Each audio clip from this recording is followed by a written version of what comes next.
rescue the students from poor backgrounds and ensure that they get the opportunity to continue with education free from tribalism or preferences when issuing the bursaries.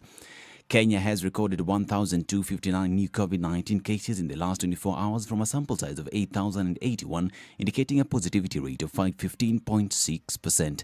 According to the Ministry of Health, the total number of confirmed positive cases is now 203,213. This as Kenya received some 410,000 doses of AstraZeneca vaccines donated by the UK government aimed at boosting our fight against the disease. Deputy President William Ruto has defended his bottoms-up approach model of the economy, saying it is aimed at empowering the weak in the society. Ruto says those opposed to the economic model are not well versed with it and thus should stop criticizing it. Kuna mjadala mkubwa Kenya sasa ya bottom up. Pengine mnashangaa hii bottom up inaanzia wapi? Na inasumbua watu, imesumbua watu wengi sana. Watu wamechanganyikiwa vibaya sana na hii bottom up. Lakini to explain, it is about remembering the weak. That is the lifting of everybody so that we can together be in a nation where nobody is left behind. Meanwhile, ANC party leader Musalia Mudavadi and his Ford Kenya counterpart Moses Wetangula continue to criticize the bottom-up model Deputy President William Ruto is proposing, saying it cannot address the current economic problems Kenyans are facing. Watu wamekuwa wakizungumza sana kusema iko model hii. Mimi nataka niseme hakuna haja ya model. Kila watu wanataka kujua kama kuna deni tutalipa deni namna gani. Kama kuna ushuru tutafanya nini huo ushuru upunguke. Hakuna economy ya kupeana watu pesa kuholela vile mnaambia, kwa sababu hata wakisema hivyo itakuwa tu kama zile laptops, itakuwa tu kama zile 9 stadiums, itakuwa tu kama zile vitu zote mliambiwa na hazikufanyika. 100 meters national record holder Ferdinand Omanyala continued with his good form at the Tokyo Olympics as he broke his own national record during the semi-finals. Omanyala set a new national record of 10.00 seconds as he dipped across the line to beat the likes of former world champion Johan Blake of Jamaica in the first heat of the semi-finals, in finishing in the third spot. Thanks for the support, thanks for the encouraging messages. It feels great. Beating Johan Blake is something different because he's my idol and I've beat him. So I came into this race wanting to beat him, and that's what I've done. All we can say is congratulations, and we wish Team Kenya the very best as they continue to represent the country. This is Newswire. I'm Dennis Aseto.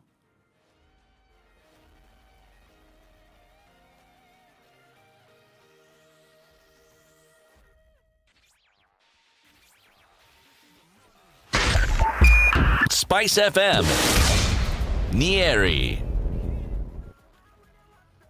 Monday morning, and it's looking pretty good already. Not too much drama so far. Hopefully that Monday will turn into good time in terms of traffic. But let's take a look around the city, shall we? A little bit of Mombasa Road. We know that there's some construction going on that was not happening last week, so it's likely to continue this way for most of the week. Not too much drama coming off of Jogo Road. Headed out to the city, and we're looking at Makadara and then out towards Kaloleni, spilling onto Landis Road just a little bit there. Quite a lot of activity in this particular area. We know that children are going back to school this morning. Some traveled yesterday. We're seeing more this morning. Gong Road looking pretty smooth, as is Langata Road. Not too much drama as so far, so good. Let's take a look at what it looks like in about half an hour. But Monday morning has started off right. Talk to us should you need to. SpiceFMKE on Twitter. Text for 0127.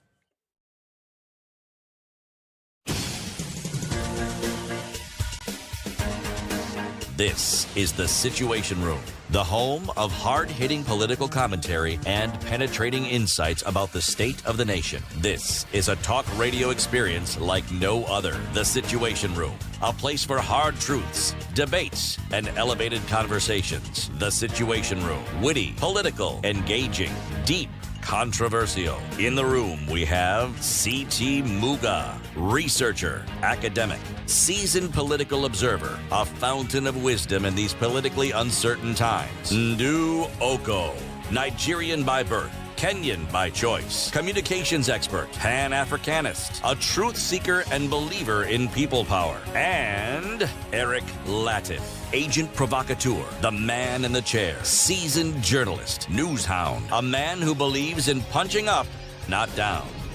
This is The Situation Room, the only way to start your day. Yes, it is. Happy new month. And how are you doing? Welcome to August, 2nd day of August 2021.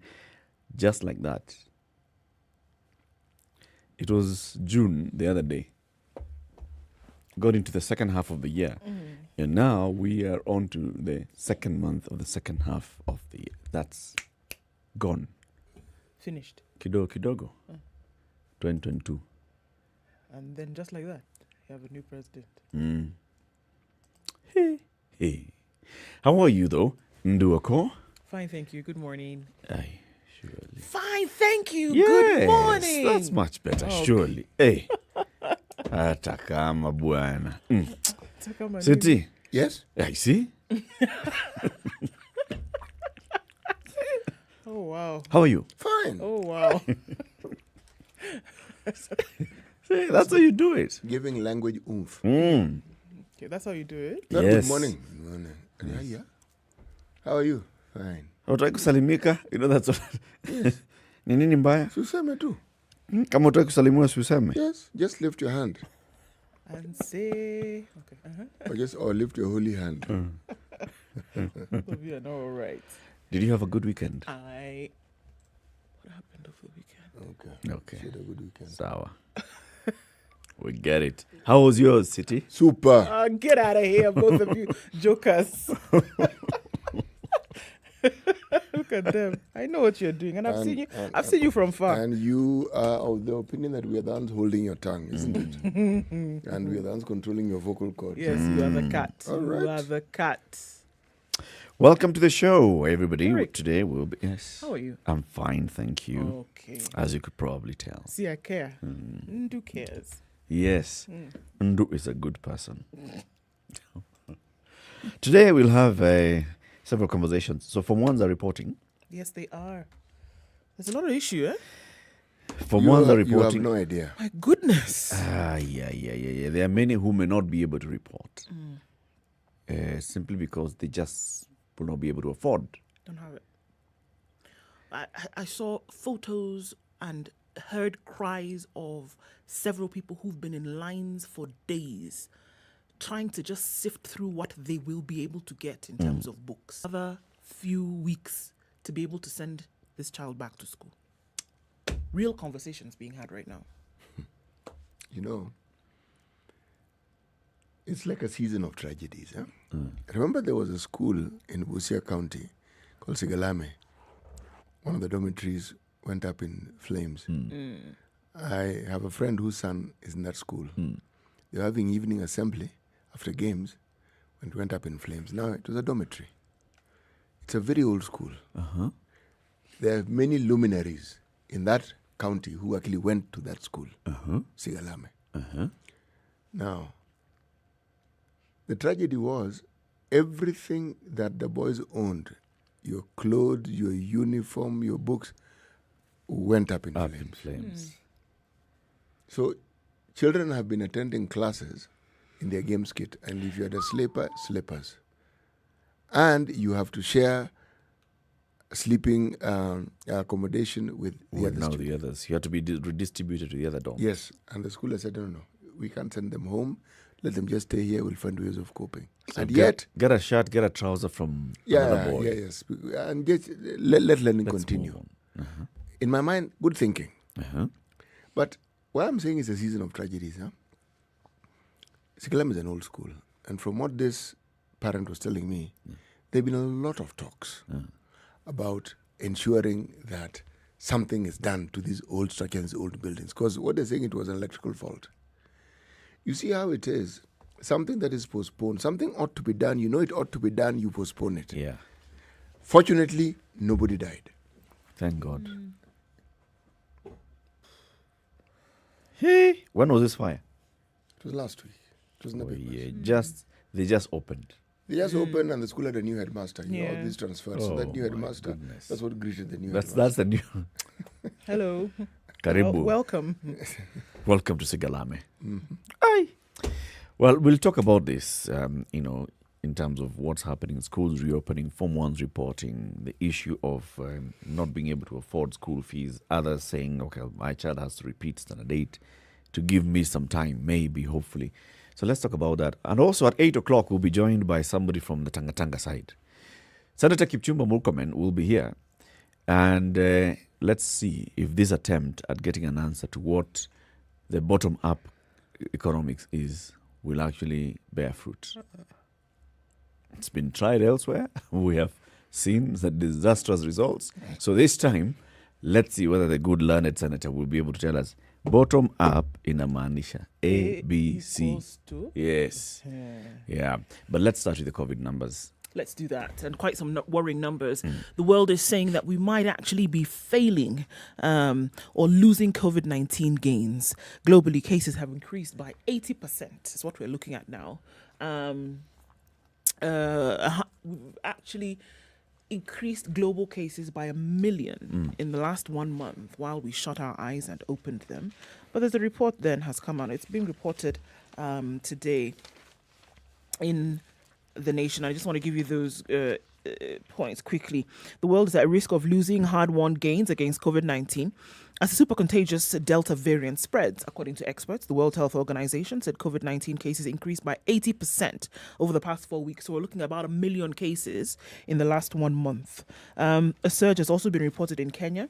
And we heard, well, of course, we've seen this, and we heard from the Ministry of Health Friday, that recording another all-time high after detecting 1,259 positive cases from a sample size of 8,081. So Kenya's positivity rate right now is at 15.6%, which is almost 3 times what the World Health Organization requires to consider that a country has successfully managed the disease. So across the continent, we've seen that deaths have risen by 80% over the same period, with just about 1.5% of the population on the continent of Africa having been vaccinated. So, Jesus said on Friday, who is the World Health Organization Director General, that hard-won gains are in jeopardy after being lost, and health systems in many countries are being overwhelmed. And we have seen that that is the case in Kenya as well, with the health system being overwhelmed as many more people are admitted in hospital with COVID-19. We've seen cries over the last few days as well that many people in the last couple of weeks have lost their loved ones due to COVID. So it's not something that we are away from. 15 more succumb to COVID. Kenya reports a higher positivity rate, and it doesn't look good in terms of what we're saying. We know that curfew has then been extended in terms of the period. And there's strong urging from the Ministry of Health to make sure that these protocols are observed, but at the same time asking counties to do what they can do, especially for oxygen, because it is the first thing that you would need if you were admitted. This thing of talking and asking counties to do what they could do. I heard the CS, Muthui, when he was doing the media briefing on Friday, saying that by the end of August, more counties are going to get oxygen plants. Yes.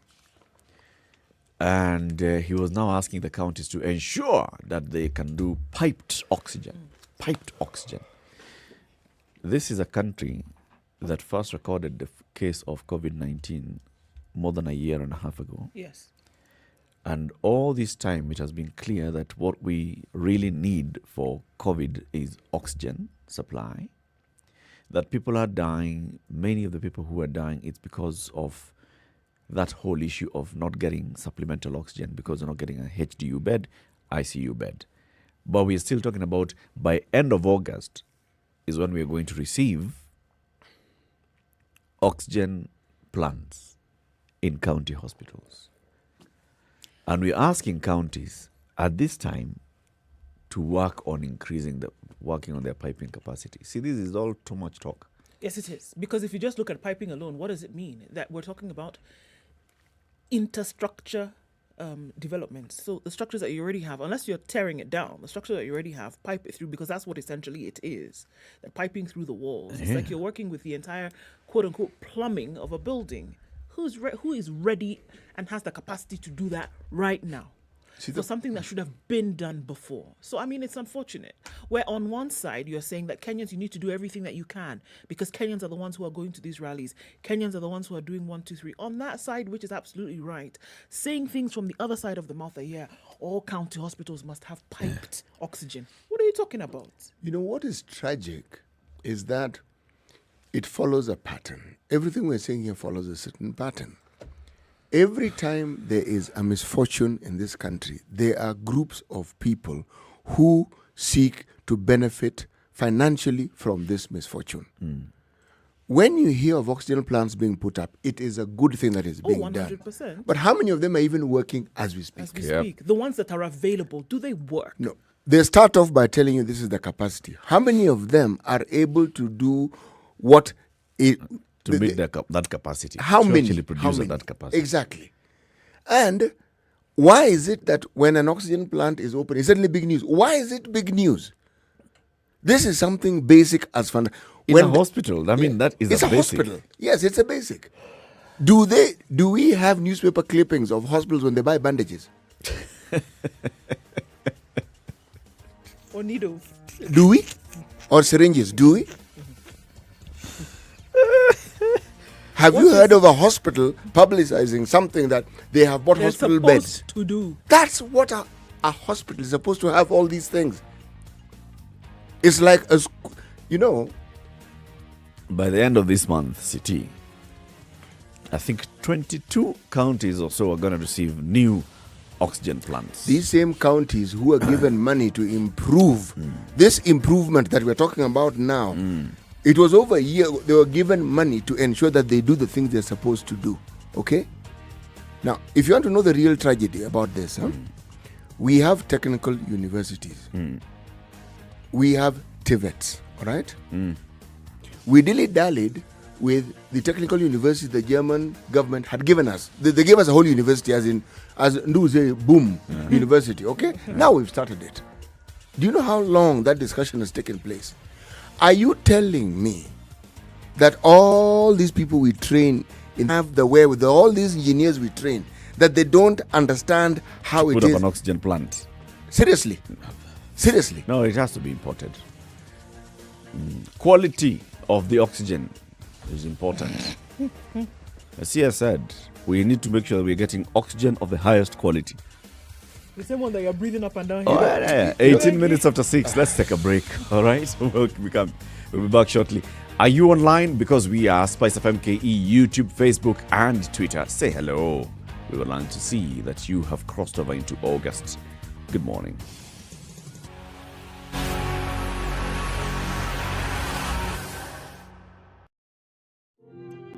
The name is NCBA, and the numbers that matter to you matter to us. Get your NCBA asset finance loan approved in just 24 hours, as well as your car insurance, and start counting the journeys with your loved ones. NCBA Bank. Go for it. NCBA Bank is regulated by the Central Bank of Kenya. As the Kenyans are roared into the home straight here. 4 Kenyan queens have lit up this balmy Bahamian night. It's where the rivalry is unmatched, where the soul meets the track, where the great are distinguished from the good. An arena where the records are broken. A new world record. It's not just been beaten, it's been obliterated. A stage where the legends are born. For Team Kenya, the Olympics is more than just a sport. It is our tradition. It's an event that has put Kenya on the roadmap. The Standard Group lets you watch every minute and every action live in the 2020 Tokyo Olympics. Because we live for Team Kenya. We live for the game. At Standard Group, sports lives here.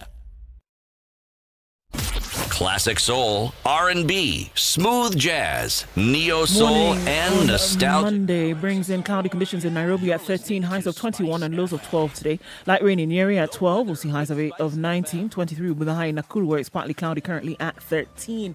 We're looking at a sprinkle in Eldoret at 14, highs of 21 and lows of 12. 27 will be the high in Kisumu where it's raining at 19. It's also raining at Kakamega at 19, highs of 24 and lows of 15 today. We'll see lows of 22 in a wet Mombasa, going to highs of 28 this morning. It's clear in Malindi at 24, highs of 28. 26 will be the high in a mostly clear Kampala, currently at 21. It's also 21 in Dar es Salaam and it's cloudy, highs of 29 and lows of 21 today. A chilly morning in Johannesburg, clear skies, however, at 7, highs of 21 and lows of 6. We'll see highs of 30 in Lagos, where it's mostly clear at 25. 21 degrees and clear conditions in Kinshasa, highs of 30 today. 32 will be the high out east in Beijing, where it's sunny currently and warm at 31. Clear conditions in a still summery Paris at 16, highs of 23 and lows of 15, and clear conditions in London at 14. We'll see highs of 21 and lows of 13. And let's round things out in New York, where it's still Sunday night. It's 20 degrees, however, and cloudy. Coming into Monday, we'll see highs of 24 and lows of 18.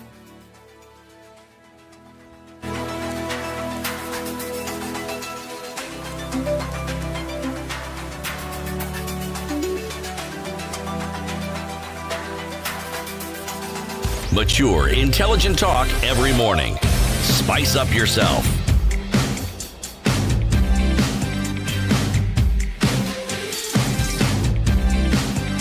Mornings done right. 94.4 Spice FM, Nairobi. It's 22 after 6. People are online. Yes, they are. My goodness. Babe, Ashley, tuned in from Machakos this morning. We know as well, Jeffrey Mochama, it's been a minute. Where have you been? Rogers Lai, tuned in Kamadawa, he says. David Kiare Wasubuki is tuned in this morning as well. Happy new month, Vincent Omondi says. And he says, when your in-laws overdance on your wedding ceremony, know that you have married their problems. Okay. Atake. Yo. Kisumu is tuned in. Just when your in-laws do what? Overdance at your wedding ceremony, know that you have married their problems. Aha. Sheesh. Okay, Castro Dipo. Yes. Castro Dipo says, good morning, Team Kubwa, all the best. CT, I schooled in Sigaleme, one of the best schools in Busia County, just so you know. Janet Simumba is tuned in from Zambia this morning. Bishogoro Omokaya is tuned in as well from Gitari. Hanyef Gooding, tuned in from Barbados. Okay, I remember. Ohene Ken is tuned in from Germany this morning. Phil F. Collins says, hello, good morning. And another from Zambia is Luenga Nixon. Tuned in from Nyahururu, that's where Martin Kamau is. And Dagi Oguta, good morning to you. Happy new month. Ndu Eric and Dr. Muga. Tuned in from Kisumu Migosi. Ready for you, but very cold in Kisumu. Very cold at 19 this morning. Yeah, all right. Cold. It is, eh? Aish. Dorcas Kimotho says, good morning from Malindi, waiting anxiously for the senator. Good morning, guys. That's Club Mirangi. And Calvin's Aroko is tuned in from Nairobi this morning. Thank you for joining. Twitter says, good morning from Arizona. The USA has only public day high schools. Kenya has 4 million secondary school students in about 7,000 schools, but needs 10,000.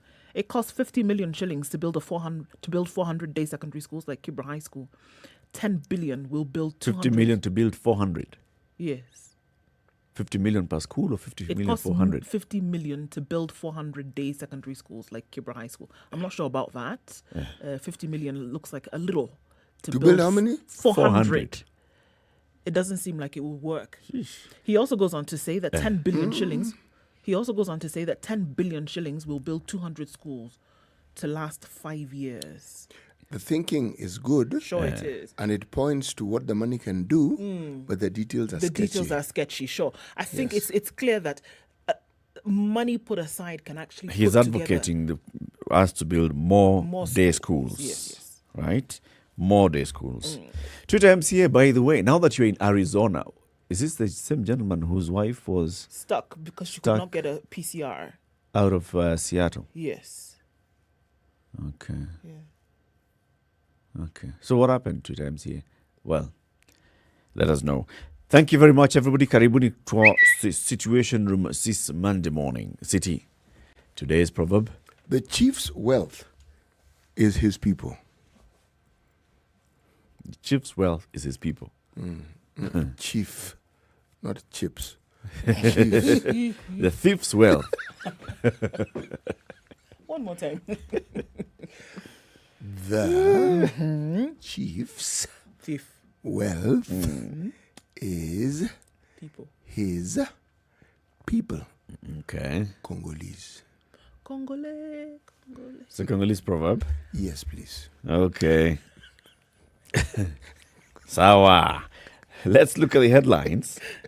Yes, in the papers today, they're celebrating this gentleman called Ferdinand Omanyala Omurua, who ran from 0 to 100 meters in 10 seconds. Whoop! 10 seconds. Bullet. Serious, my friend. Mm-hmm. Why not for that Italian? Would have won this thing. The Flash. This is the Flash. Very, very, very, very impressive. Well, he broke Kenya's record, national record. Just the fact that he got there. This is a Kenyan sprinter. Unfortunately, our other sprinter. The guy got to the semis. Imagine. Semis. He beat Johan Blake. Me, I'm just thinking, anyway. Anyway, no, finish. Can't just start and then leave people hanging. What are you thinking? What I'm thinking is this. Every time we talk about a solution, the solution that I feel we need to have, something that would help the country tremendously, okay? If our political leaders could just simply all resign. Yeah. And let sportsmen take over. Well, no. It's not a question of them taking over. No, in terms of representing the country and showing what can be done with a little bit of sweat and hard work, sportsmen should be their representation. No. You see, we already have a structure that works, okay? When I say political leaders, I mean start from MCA, just move upwards, all right? Why do I say this? Who manages CDF? A CDF manager. Yes. At the ward level, you also have ward managers. Okay?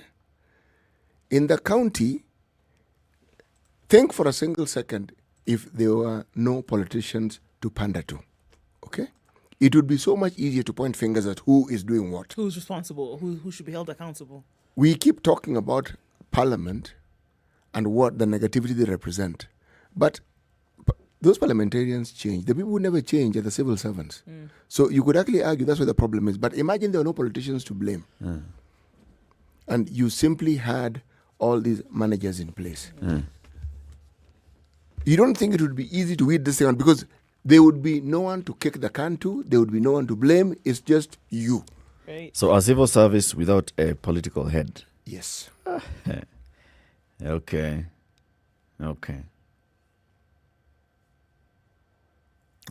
So nobody to blame. It's a whole discussion. We don't have to think about stadia. We don't have to think about schools. We know who's in charge of the ministries, the PS. If we have a problem, we know who to go to. Yes. Okay. Not a bad idea, actually. That could be something. It could be, and maybe we get some of these issues, like the one we can quickly look at now, where bursary woes as Form 1s report to school. 22,244 is the amount the government pays for every learner in all secondary schools.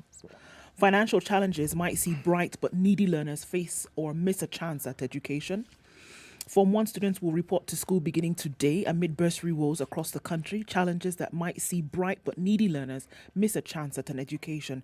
Parents are continuing to hope to secure assistance for their children from the various bursary and scholarship schemes run by MPs and county governments. The national government also awarded full scholarships to 9,000 learners across the Limu school scholarship scheme, or rather through it. However, there have been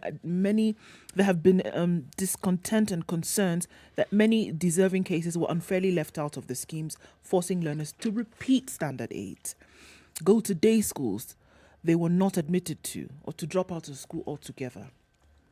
And this is a real situation.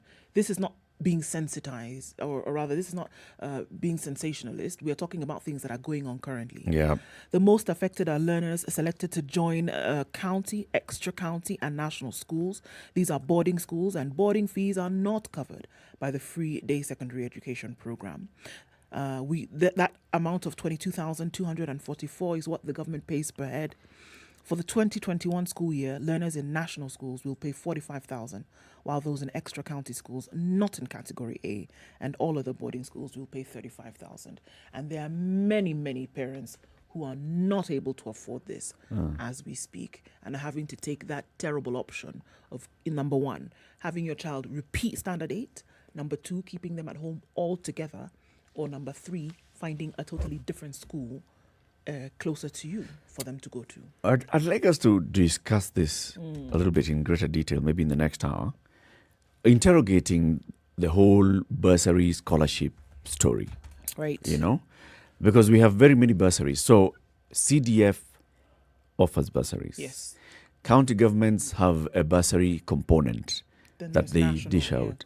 Then there's now this Limu one by the national government. There are very many other organizations that are offering support. Public and private sector. Yes. Yes.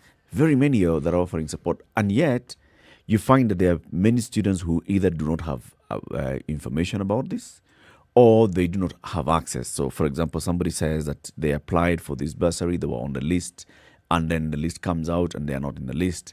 Others say that they had applied for a bursary, but you only receive...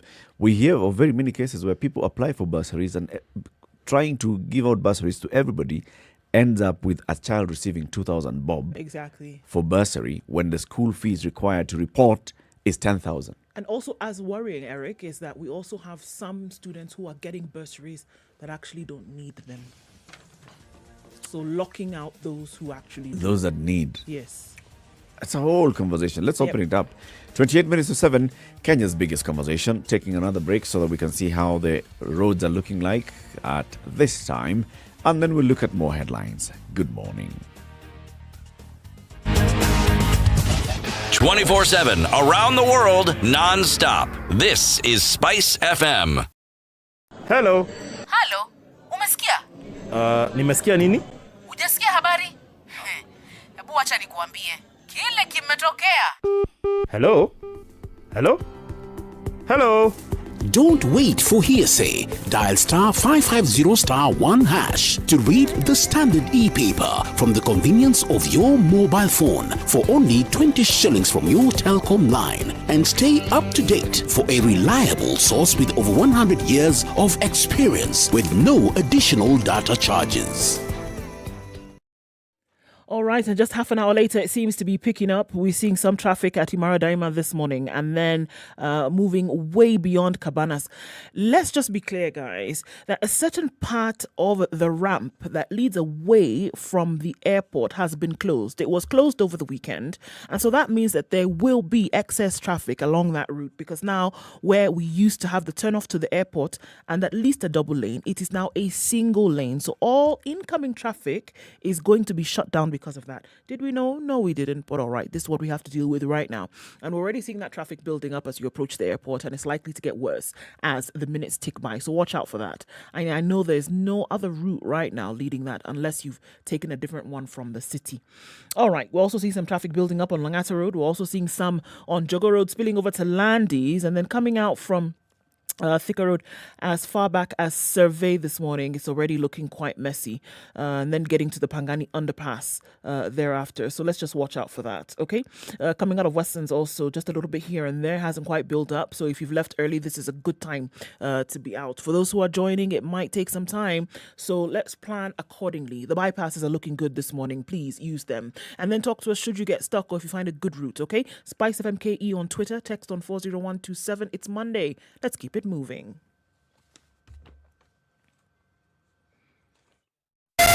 Spice FM, Malindi. Mature, intelligent talk every morning. Spice up yourself.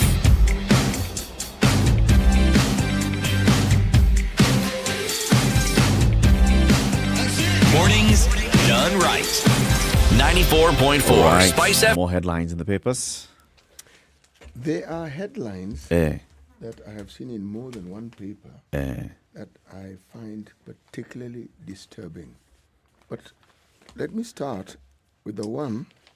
You know how it is that we have been talking about the mistreatment that very many, and it's our young ladies who go to the Middle East. Yes. And what we've been saying. Yes. And now there is a cry. It is, one sees it in business, even Business Daily, one sees it in The Nation, where there's this appeal, please, get us out of here, remove us from this slavery. But the thing that caught my attention is the article, a special report on page 10 of The Standard. Mm-hmm. Where, forget the continent, in East Africa, all right, in the Karamoja area, there seems to be a market where young girls are sold. And they're sold on the understanding that they would get jobs in Nairobi. Nairobi is considered to be a good destination to get a job, a good place. I bring this together because our people seem to think it is good to go to the Middle East to get a job. Right? But here, you have a situation where just from our neighboring country, there are girls who are brought to this country, and the age of these young women ranges from 10 years of age to 18. Some are even older. But the understanding, this is the thing that I found. In some cases, the parents even know. Yes. But the reason why they allow for it is because there is the belief that if they come to Kenya and get a job as a house help, they'll be able to help people at home. Same thinking as the girls. We have young women leaving this country to go to the Middle East. Now, there have been attempts to repatriate them, to send them back. Some are sent back, some come back. But of interest, because they don't have a place to live, many of them have made a dump site. In that particular area of Isili, their home. That's where they sleep every night. So these girls leave Uganda. Yes. Who brings them to Kenya? The traffickers. The traffickers actually buy them in the market. So quote unquote buy them. They're bought and then obviously for sale. Yes. Who buys them in Kenya? If they now take them to brothel, to bureaus and all these other supposed. So bureaus are for like domestic workers. Yes, for domestic workers, right? And then what you do is you get a little bit of something when this girl is hired as the trafficker, as it would be, and the rest of it they survive on or they send home. Okay, explain to me the trade. I'm getting the issue of people going to bureau to look for house helps, domestic workers. You take the person, you go with them to your home, you pay them a salary, and you pay the agent some commission, a fee. It is usually the equivalent of 1 month's salary. Okay. Yes. So who's the owner then of this person? Because if the person was sold in Uganda, the agency, the person who bought them, they're only coming so they can get the 1 month's salary. Because the agency is the person you report to if you find the workers' capacity to be below what you expect. It's like you take them back from where you got them. Okay. Like they're like the holding institutions. So if you're talking about ownership, the people to whom they are brought to, it is these. Now, there are those who are brought here with that understanding but don't end up with a placement. And if there's no placement, as you don't have a job, you also don't have a place to stay. So you're kicked out. Yes. But then that's why I'm questioning this business. Yes. Because if we say that this person bought the human being in Uganda and went to great lengths to bring them into the country, then you don't want just to, you bring an investment and then just throw it off. Okay, I think that's where the thing is. Because that's why I'm wondering, at what point then are we saying that this person was bought in Uganda? Okay, I think maybe that's it's not the right transaction we're looking at here. I don't think it is bought in terms of ownership. I think what happens is that, according to what this says, that there is a fee, right? So whomever is able to round up these girls, there is a fee, kind of like a facilitation. Okay. It's then given to these individuals who then make it possible for them to be brought to Kenya, right? And then they now pass them off to these bureaus. So what's happening here is that this facilitation fee is what these quote-unquote traffickers then are making profit from.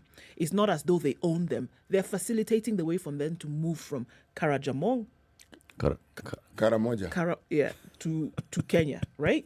So they're being brought on this side. Two locations in one. And they're here. And they're making it possible. So they're facilitating. And that fee then is paid to these fellas. Okay. Who are passing them over from point A to point B. Okay. Now, there are people who are collecting them on the Uganda side, right? They're handing them over because they also know that the bureaus here are looking for numbers. Okay. You go to a bureau, you want to see numbers. You don't want to see one or two. You want people to be able to select from a variety. Okay. So they don't own them per se. They're facilitating for them to move and they pocket that money. Is there something in the Kenyan market then for domestic workers that makes these girls more lucrative? Yes. The Kenyan market pays more. No. For you who is going to look for a house help. Is there any reason why somebody would go and say, no, I'm looking for a Ugandan girl? It's been said, if you look along the circles, very many Kenyans would prefer Ugandans to work for them because there's this whole thing of loyalty and respect and focus on their work, etc., etc. So it's lucrative. Yes, it is. Quite. To get a, because I'm wondering, I mean, is there a shortage of Kenyans who are looking for domestic work? No. There's a shortage of cheap Kenyans to employ. Plus, they're able to pay them significantly less than you would pay a And if I may Kenyan. use a Kenyan word, Kenyans are wajuaji. They'll give you a headache. That's what I'm saying. You get a Ugandan They're still respectful and simpler. They Easier. don't have drama. And you pay less. And they're not gonna want to say, Baba nataka niende nyumbani niko na. No, they're here. You know, they go home once a year. The similarity with the Middle East that I was drawing comes here. Even when you go to the Middle East, it's not that you just go there and you land at the airport and you don't know where to go to. There's somebody. There's always a holding place, an agency. It's a chain. Yes. Already the agent here has is working with the agent in the Middle East. Yes. So you live here, Yes. you take yourself to the agent here. Yes. And then you then end up in the Middle East. And in the Middle East, you're received and you're taken to a job. Yes. Immediately. Yes. Okay. The contract has already been done on that side. Yes. In the case of what I'm hearing from this story is, first of all, it makes it sound like these girls are being trafficked without their knowledge. No, they know. They know So that they're coming to they Kenya present to work themselves as to this domestic. person who's going to take them to Kenya. Yes. And then they end up in this country, but for some reason they end up not getting a placement. Yes.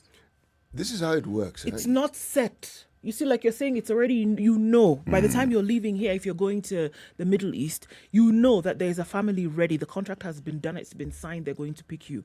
In this case, Uganda, Kenya, it's by chance. It's speculative. We're going to take you. And then if you get one, maybe somebody comes and picks you, you'll get. If Remember, you don't, you don't. Parents are often involved in this process because Yeah.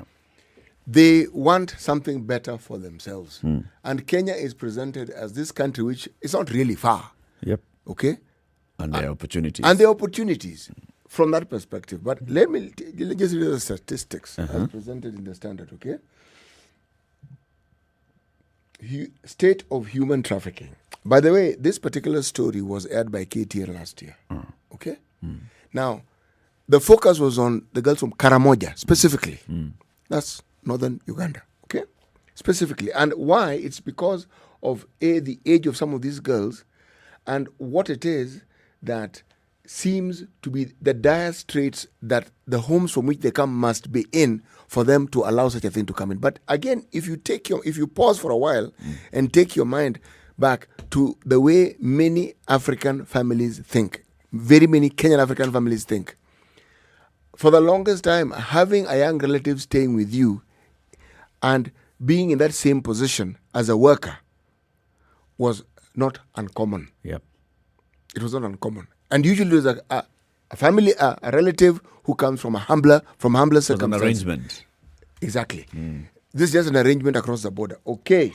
16%, this is the proportion of victims of trafficking in persons who are children in sub-Saharan Africa. 16%.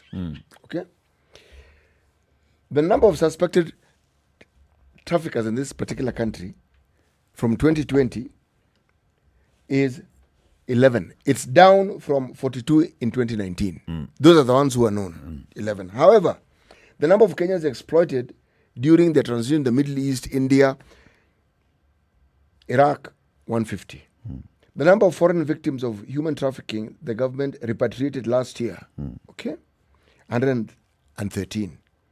The victims of human trafficking identified in Kenya last year is a 53% drop, 853 victims in 2019 and 400 in 2018. Now, when you talk about trafficking in East Africa, they've fallen into three categories. One, forced labor. That's the large majority, 71% of those who fall into this group, forced labor. Then there are sexual exploitation, 14%. Thirdly, other forms, 15%. What caught my attention here is that, yes, there are agencies that have been trying to assist, the agencies that try to repatriate, offer counseling, but for this trade to get to the point where it is being reported not once, not twice, it means it is something that is ongoing, and chances are we're only touching the tip of the iceberg. It's a serious one then. It is a serious one. Okay, so let's take this quick break. It's 6:45. Gilbert, our Twitter MCA, actually confirms that his wife made it safe to Nairobi and had a good time with the family. Her return trip was marred by a late flight departure from Nairobi, missed a connection in Doha, another 24 hours at the airport. Well, your wife, Twitter MCA, had quite an encounter then. Quite some experience coming to Nairobi and back to the States. Keep it right here. We'll be looking at more headlines shortly. This is Kenya's biggest conversation. This is the Situation Room, the only way to start your day. Spice up your life. 24/7, around the world, non-stop. This is SpiceFM. Losing a loved one is never easy. The lingering memories, the what-ifs, but in all the gloom, we find ways of celebrating them. And here at the Standard Tributes, we aim to give your loved ones that befitting send-off. Visit www.standardmedia.co.ke/tributes today and post your loved one's tribute. In addition, get access to funeral services from our trusted vendors. The Standard Tributes, keeping memories alive. Classic soul, R&B, smooth jazz, neo soul, and nostalgic ballads. Make some noise. Yeah. You're listening to Spice FM. Mature, intelligent talk every morning. Spice up yourself.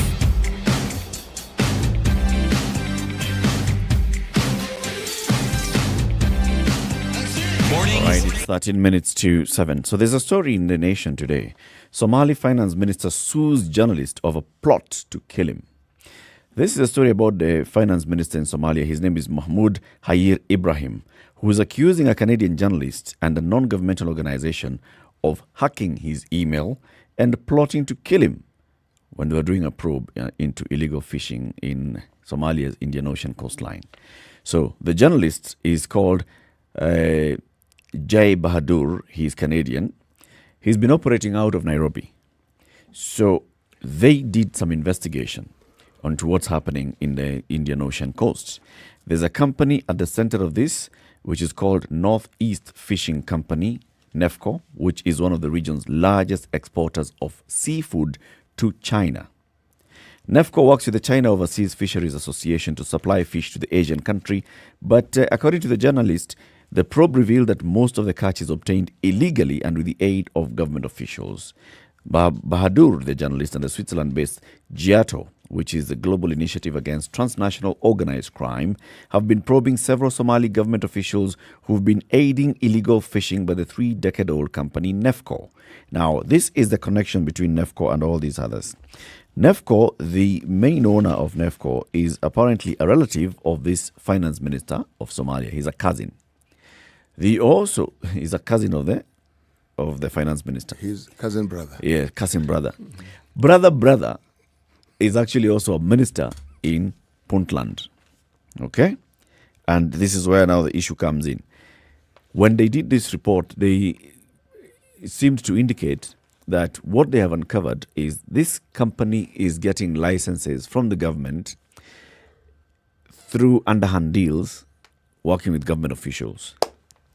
So they wrote a story, they produced a story, it was aired across the globe. The Somali finance minister has come to Kenya's High Court and is seeking to block this journalist from ever mentioning him in any story. Why did he come to Kenya? It's a question. Why is the Somali minister suing a journalist in Nairobi? Because the journalist is based in Nairobi. Mm-hmm. Interesting one. Well, all right then. Yeah. Let's see.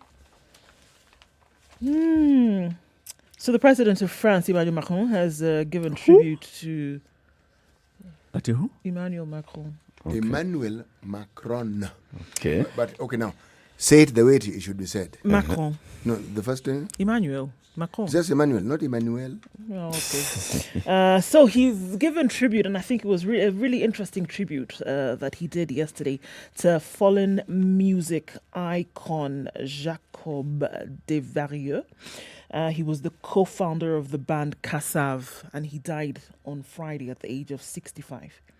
The Guadeloupean musician was battling ill health after undergoing a kidney transplant and was taken to the University Hospital of Abim in Pointe-à-Pitre. That is Guadeloupe's largest city, on the 12th of July, where he had been placed under an induced coma after testing positive for COVID-19. Macron tweeted, "A giant of zouk music, an unparalleled guitarist, an emblematic voice of the West Indies. Jacob Desvarieux was all of these things at once." Senegalese music star Youssou N'Dour also paid tribute to Desvarieux, tweeting, "The West Indies and Africa and music have just lost one of the greatest ambassador, and he was considered the father of zouk music." Which is like his greatest hit. Poof. Poof. There were quite some. I don't know which one would be the greatest. Okay. So there was the hit Zouk la de se medimakan non ni, which is Zouk is the only medicine we have. That one. Zouk la se the man knows the song. Zouk is the only music. That thing. It's the only medicine that we have. Touched the chord. It touched the chord. I mean, the moment Eric just burst into song. You joined that place? Oh, yes, I do. It's a beautiful song. Okay. So that's how he came to global prominence, actually, in 1983. And unfortunately, Rest well. COVID-19 has taken him away. Rest in peace. What's in the Business Daily? You know, the Business Daily has a story that ties in very closely with another story in the Star. Our judicial services seem to be in the limelight. Okay, the Business Daily reports something that is attributed to the National Assembly Speaker Justin Muthui, and he has warned the CJ that MPs have the power to approve appointment and also initiate the removal of the Chief Justice. Yeah. Quote certain articles, etc., etc., etc. Okay. Now, this is what the article states. Okay, that Article 251 stipulates that constitutional office holders like Justice Comey may be removed from office through a petition to the National Assembly and a tribunal appointed by the President on grounds of serious violation of Constitution and gross misconduct. That having been said, the standoff between the CG and Parliament was triggered by summonses to the Human Resource Committee of the Judicial Service Commission over failure to appoint officers substantively. Okay? That seems to be an ongoing tiff. But now, on page 4 of the Star, there's a judge who has ordered the Star newspaper to pay 22 million to a trader, all right? Hey, 22 million. Now, the trader is the name of Ernest Owino, director of Malingo Enterprises. The article talked about him being investigated by the Ethics and Anti-Corruption Commission. All right? That is what they stated. Now, it is understandable there was an issue, the determination that the justice, and the justice in this case was Justice Kiari Owero Kiari. That is the determination the justice came to. Mr. Ernest Owino had a right to take the matter to court. He had every right to do what he did. But 2 articles appear on this regarding this same story with this view. They both have the view. One by Churchill Otieno, another by Mugambi Kiai. They say they understand the court has to do what it needs to do, but 22 million Kenyan shillings. It's hefty. Not just hefty, they said it's exorbitant and it's punitive. And according to Mugambi Kiai, this is an attempt by the courts to muzzle the press. Churchill Otieno is of a similar view, saying no. Step back, folks. This one, the media is being told something. So, if I am to go by the 2 articles, I'm tying them together because of this. do the judicial services really require to be fighting one arm of government, parliament, and the fourth estate? Is it a war that they really feel is something that they need to be engaged in currently? Is there anything that they have done that is outside of the law?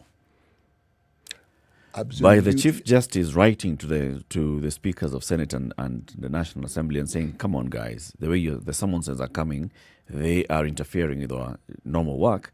Is there anything illegal? Number one.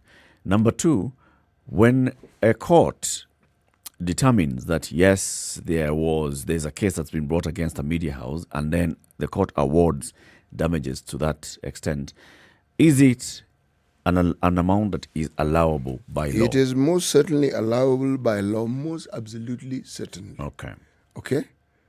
But I guess when somebody calls it exorbitant or punitive, they are using the yardstick of other similar cases where an issue of this sort has arisen, and amounts such as this one here have never been heard of. Or looking at the gravity of what could have happened, they don't feel that it's commensurate to this amount Yes, that is being... the judge clearly thought that way. Now, the reason why I'm asking the question is not even in the process of the judgment. No. Or in what the Chief Justice said. No.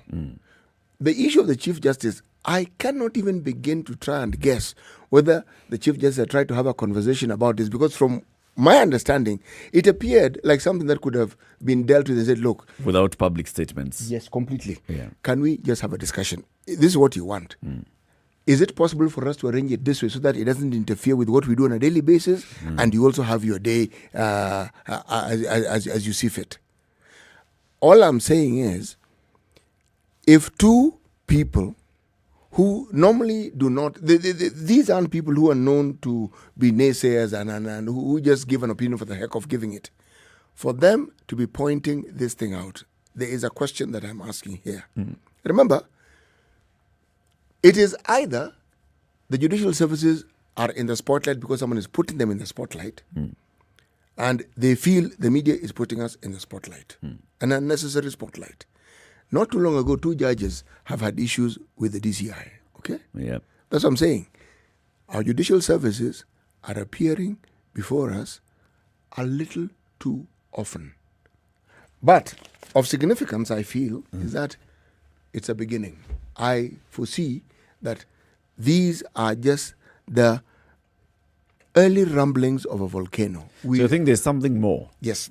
I think there's a lot more happening. There's the appointment of judges, there's the apparent motion, that bill that's being drafted by an MP that seeks to have more powers and expand the Judicial Service Commission. There's the issue of these same the judicial services, them not... The issue that came about with Parliament was, why have you not all this time appointed someone substantively to this position? Fair enough question if you ask me, but there are reasons. Now, all I'm saying is there are too many things in that particular space that are happening at the same time. And I'm saying there are rumblings of bigger things to come.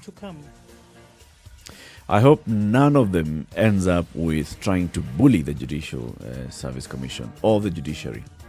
Chances are all these things will end up in court. Chances are. Okay, let's see what happens with that. Keep it right here. This is Kenya's biggest conversation, the Situation Room on this lovely Monday morning, the 2nd day of August. From wherever you're tuned in, we can see people are already asking questions of Kipchumba Murkomen, the senator of Elgeyo Marakwet County. He'll be with us from 8 o'clock, and we'll be talking about this bottom-up economy conversation. We hope to get some clearer answers from him. Let's see if all the questions that you're asking of the senator, and then we'll be posing them to him when he comes. But more conversations in the next hour. Good morning. It's now 7 a.m.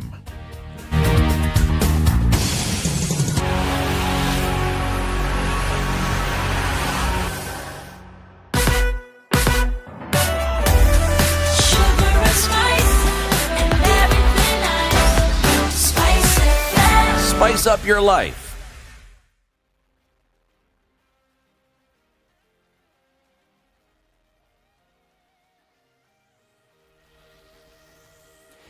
This is Newswire. I'm Dennis Aseto. As Form 1 students report to school today, parents continue to raise concerns over the high cost of items needed to take their children to school. They say it has become expensive for them, especially given the fact that COVID-19 pandemic rendered most of them jobless. Gharama ziko juu, hata ninaona shopping already imeshapita school fees. First term school fees ni 20,000. Saa hii already nimetumia 24,000 na bado sijamaliza, kuna zile vitu ndogo ndogo bado sijamaliza. A challenge to most of the parents ni kwa sababu wengi wao for this short duration ya kufunga shule imekuwa challenge sana. Wengi wao wanafanya casual works, wanatafuta kazi, so imekuwa tu challenge, lakini by God's grace tumeweza kupata. Form 1 students start reporting to school as from today as directed by the Ministry of Education. ODM leader Raila Odinga has given the clearest indication yet that he is ready to work with the One Kenya Alliance. The ODM leader says the party will this week hold a delegates conference in Nyanza, the first such meeting planned for all regions in the country to seek delegates' approval for the party to engage other political outfits. Odinga says ODM will be ready for talks with OKA and any other political outfit after the final delegates conference to be held in Nairobi. Tutakuwa tayari kuongea na OKA. Sawa, lakini haya mazungumzo yataanza wiki hii ambayo inakuja. Bonde la Ufa, alafu mlima. Walisema ya kwamba Raila hawezi kupanda milima. Nasema nimepata punda mzuri zaidi ambaye ataweza kupanda milima. Tukishafanya haya yote tutakuwa tayari kuongea na mtu yoyote. Baringo Senator Gideon Moi has expressed disappointment over the mismanagement and eventual collapse of the construction of the second phase of the Kirandich Dam project in Kabarnet. The senator stated that the dam approximated at 2 billion shillings was to be the lifeline to thousands of Kabarnet residents, but its stalling occasioned by the cartels within the Ministry of Water shall not be accepted. Nguvu zangu ndio vile MC amesema ile Kirandich phase 2. So hiyo itakuwa mkono yangu na hawa viongozi ambao tuhakikishe kwamba tutasukuma hiyo maneno. Na wale ambao kama iko kitu karabati ilitendeka, basi they will face the full force of the law. Because lazima hatuwezi tupore mali ya wananchi au mali ya umma. That is not acceptable and that will not be tolerated.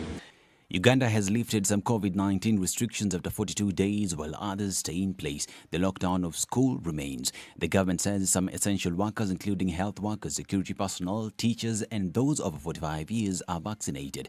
Ugandan President Yoweri Museveni announced that partial lifting of the COVID-19 lockdown after 42 days. This is Newswire. I'm Dennis Aseto.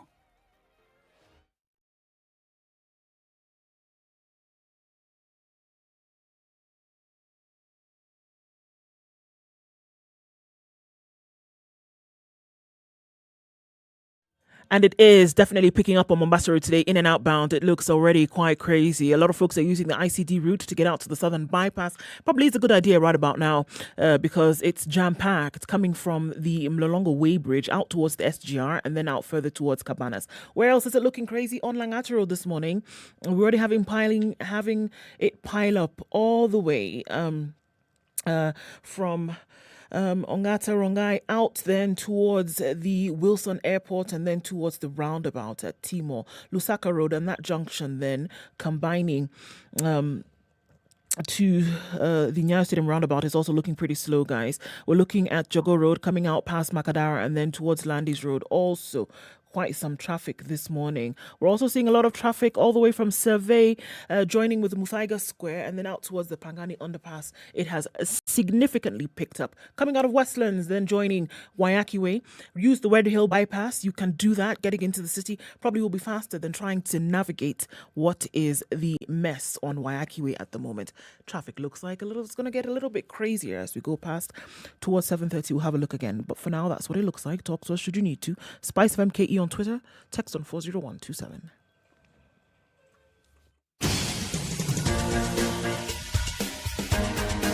This is The Situation Room, the home of hard-hitting political commentary and penetrating insights about the state of the nation. This is a talk radio experience like no other. The Situation Room, a place for hard truths, debates, and elevated conversations. The Situation Room, witty, political, engaging, deep, controversial. In the room, we have C.T. Muga, researcher, academic, seasoned political observer, a fountain of wisdom in these politically uncertain times. Ndu Oko, Nigerian by birth, Kenyan by choice, communications expert, Pan-Africanist, a truth seeker and believer in people power, and Eric Latin, agent provocateur, the man in the chair, seasoned journalist, news hound, a man who believes in punching up, not down. This is the Situation Room, the only way to start your 5 day. minutes after 7. Very good morning to you. How are you doing? Happy August, CT. Today's proverb. The chief's wealth is his people. The chief's wealth is his people. Mm-hmm. Okay. Sawa. You said it's Congolese.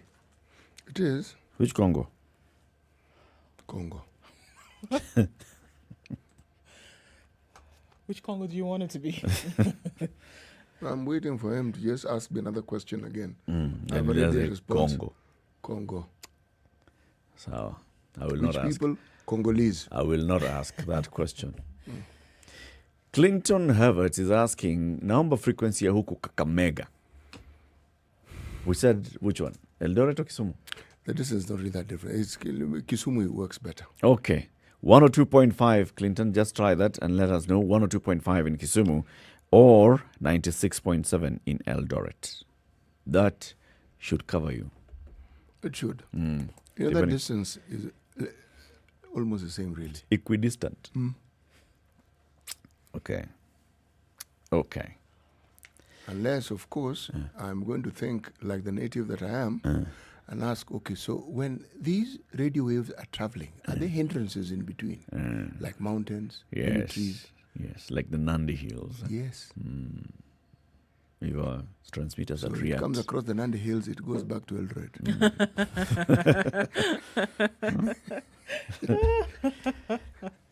Okay. Now, Form 1s are reporting to school today. And that's a story that's been there over the weekend of what's happening. We even had it in the news just now, in the news wire. Parents continue to hope to secure assistance for their children from the various bursary and scholarship schemes run by MPs and county governments. The national government has the Limu scholarship scheme that has so far supported 9,000 learners. Okay? Now, the most affected are learners selected to join county, extra county, and national schools. These are boarding schools, and boarding fees are not covered by the free day secondary school education program.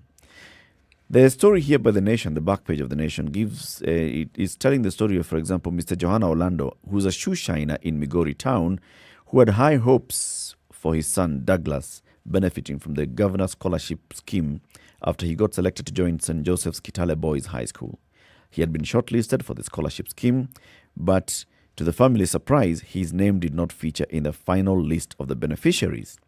And Mr. Johanna Orlando is saying, it seems my chances had been forfeited to someone else because no one is giving me an appropriate reason for the removal of my son's name from the final list. In Kisumu, Miss Elizabeth Adhiambo, a resident of Muhoroni sub-county, told The Nation that her son, who is now in Form 2, has continually been denied bursary despite being a partial orphan. When my son sat his KCPE, he scored 369 marks and was admitted to Kericho High School, where the MP promised to settle the fees. The student was allocated 20,000 in January 2020 during his admission, and that was the last time they received the support. He is often sent home, and every time we visit the sub-county for CDF bursary, the officers only give him a letter pledging to pay the school fees, but they have not paid to date. In Nyamira County, Borabu and Kitutu Masaba constituencies do not consider students in secondary schools, but only fund those in colleges and universities. In Homa Bay, Governor Cyprian Awiti accused some county officials of colluding with school principals to deprive needy children of funds. My administration will not allow county officials to divert funds to personal use, he said. The Homa Bay County Education Network Coordinator, Julius Omuga, is accusing MPs from the region of failing to coordinate the allocation of bursaries to needy students fairly. This story comes from Homa Bay. Go to any county, into any constituency, and you will find this story. The story is learner needs support.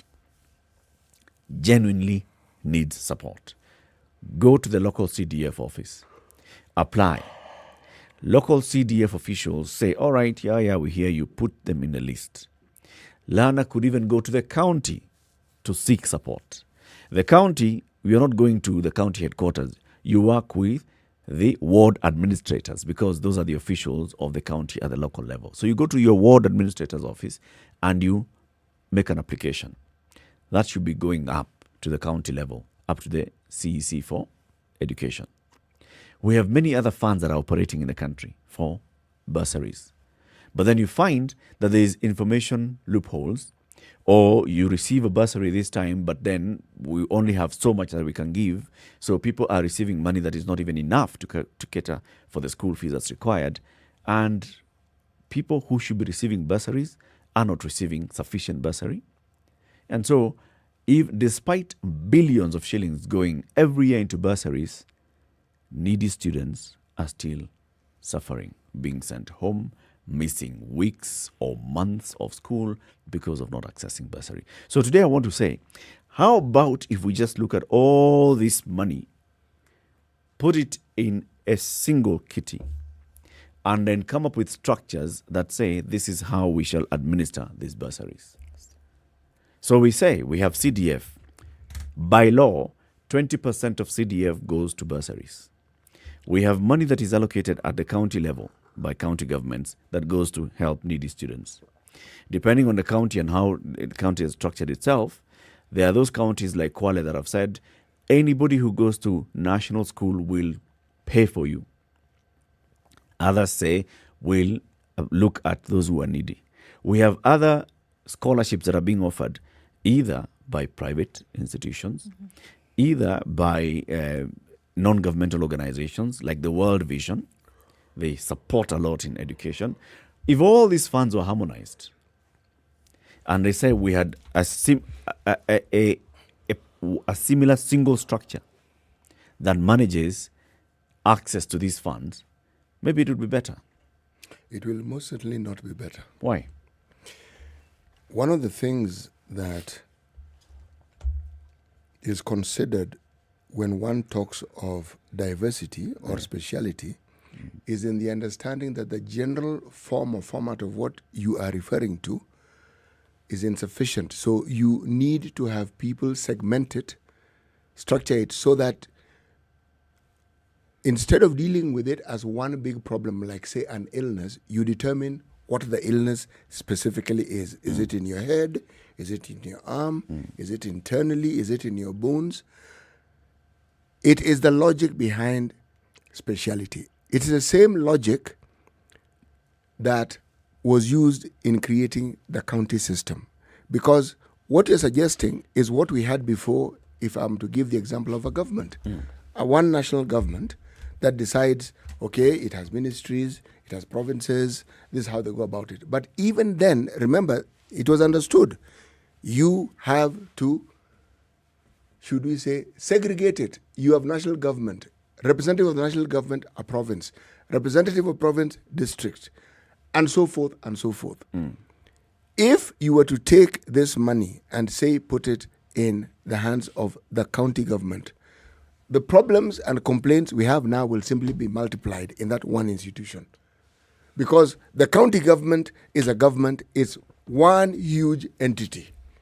And if you think of just the number of people in that county, how do you expect somebody who comes from the remotest part of that county, she may have a representative that could go there, but would it not make more sense if the services that you'd like them to go and get from the county level was actually brought down to the level where they can easily access it? Let me explain further why I'm using this argument. Bursaries have existed from time immemorial because it has understood that there are very many members of our society who are disadvantaged economically. Okay. Now, bursaries were, as you correctly put it, in those olden days, it was Ministry of Education and schools were allocated bursaries. Schools. So there was something also very interesting. Now, this is really a long time ago and in the previous century, okay, when I was going to school. Because this is, if my memory serves me right, when you applied for a school, one of the things that they did was, long before your results came out, you were called. you and your parents went to the school, especially if they're high cost school, you're called to explain this is what the school is about. You walk and see the school. All the children who had applied and their parents were called to the school. And you told about the fees.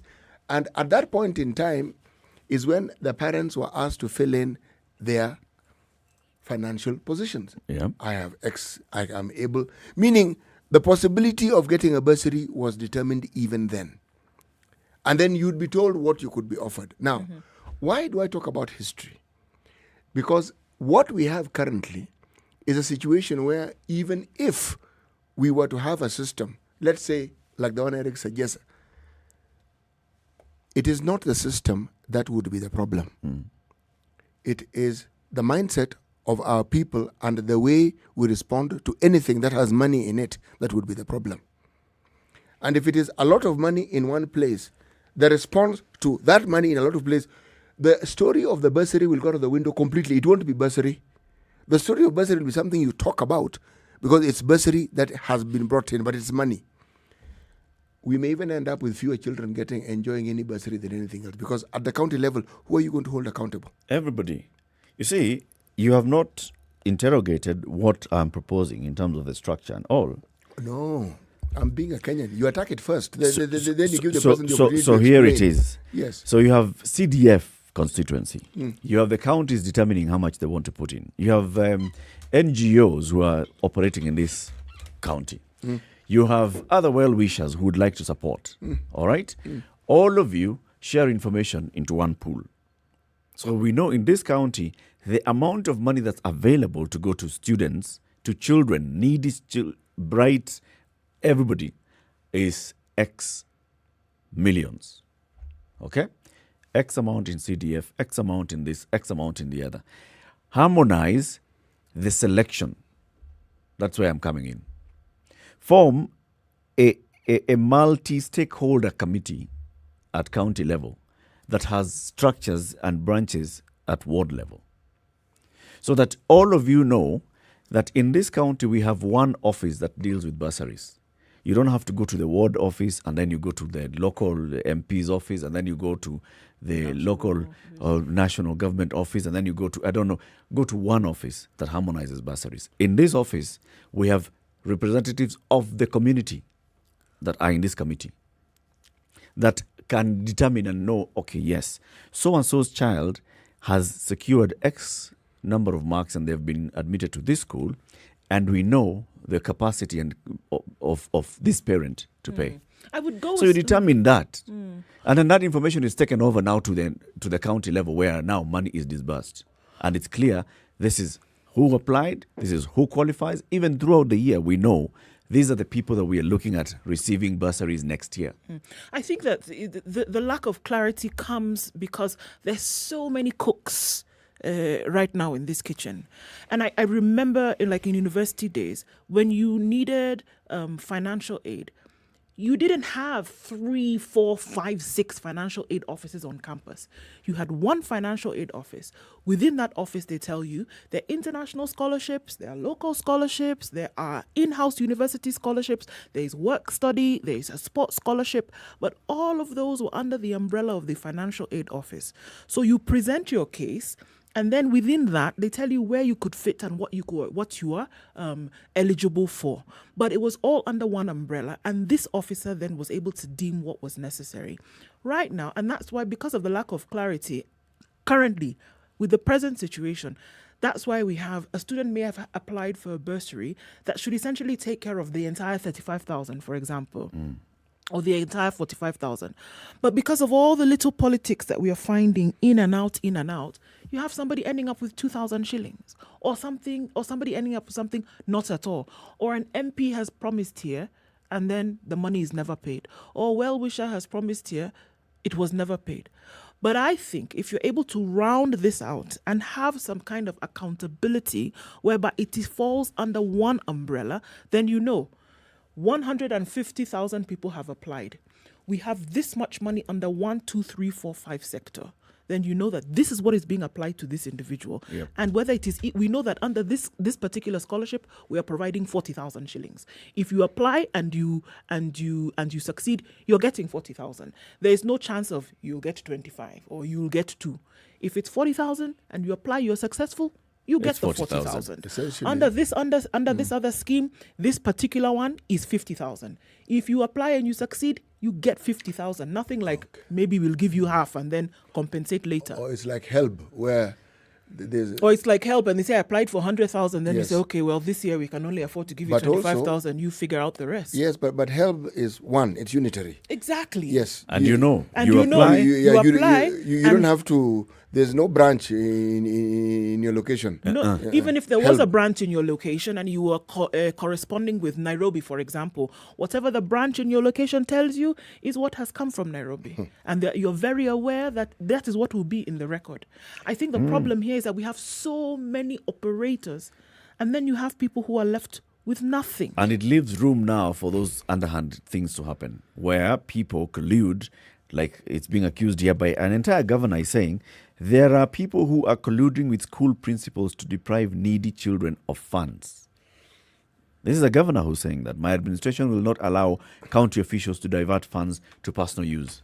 That is someone kicking the can down the road, and that's hogwash. How does a whole governor go around pitching a fit and complaining? You are the governor, for heaven's sake. Why are you issuing a threat? This is something you should have nipped in the bud completely. He should act on it. He should have acted on it a long time ago. He should have been saying. He's saying that this is a ukora that happens. That is the problem. He is saying it. For many of our politicians, when they say it, they've done their bit. Done. Look, the reason why you heard me pouring cold water on this issue is because the structure you speak of, fine-tuned, would actually work and it would be beneficial. The problem isn't the structure.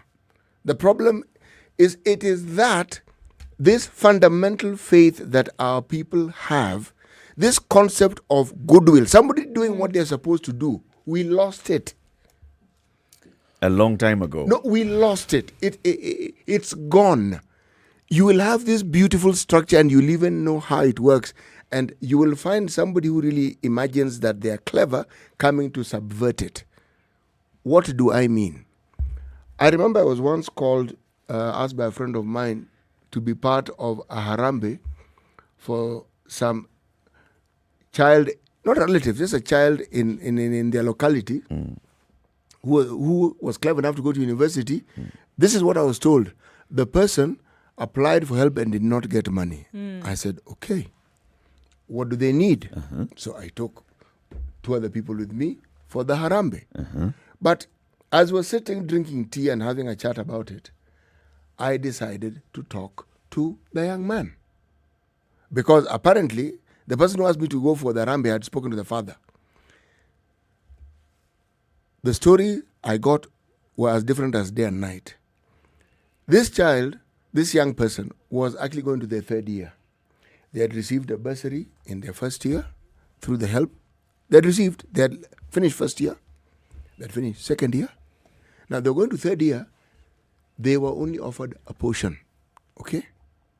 Now, when I spoke to the father, said, they have been struggling and help only gave them a little bit. Essentially what the parent was reporting was the little bit that they were offered for which now they required the harambe. Yeah. Okay? But the child had received a help loan. And I thought to myself, but the information you gave is that he had not received help, applied for help, That's and why did not receive. I felt, somebody who's in the university has not received help, this one really needs help. But they had received help. Now, so I went back. I did not raise the issue with the father. We raised what we could. I went and told my friend, are you aware that this child had received a help loan for this? He said, what? I said, are you aware? He said, no. I said, I spoke to the child. He said, you see, what I had been planning to do was to visit the help offices myself. Okay? See, a solution is to be found. Yeah. And say, there's this child who comes from this place and this is the problem. what do you normally do in order Yeah, for such a what- person to be considered? Yeah. Because they may not have applied properly. What is it? And you have the details of the child. That had been my hope. But when I got this, all that went out of the window. Because I felt, first of all, I've been misinformed here. Yeah. Okay?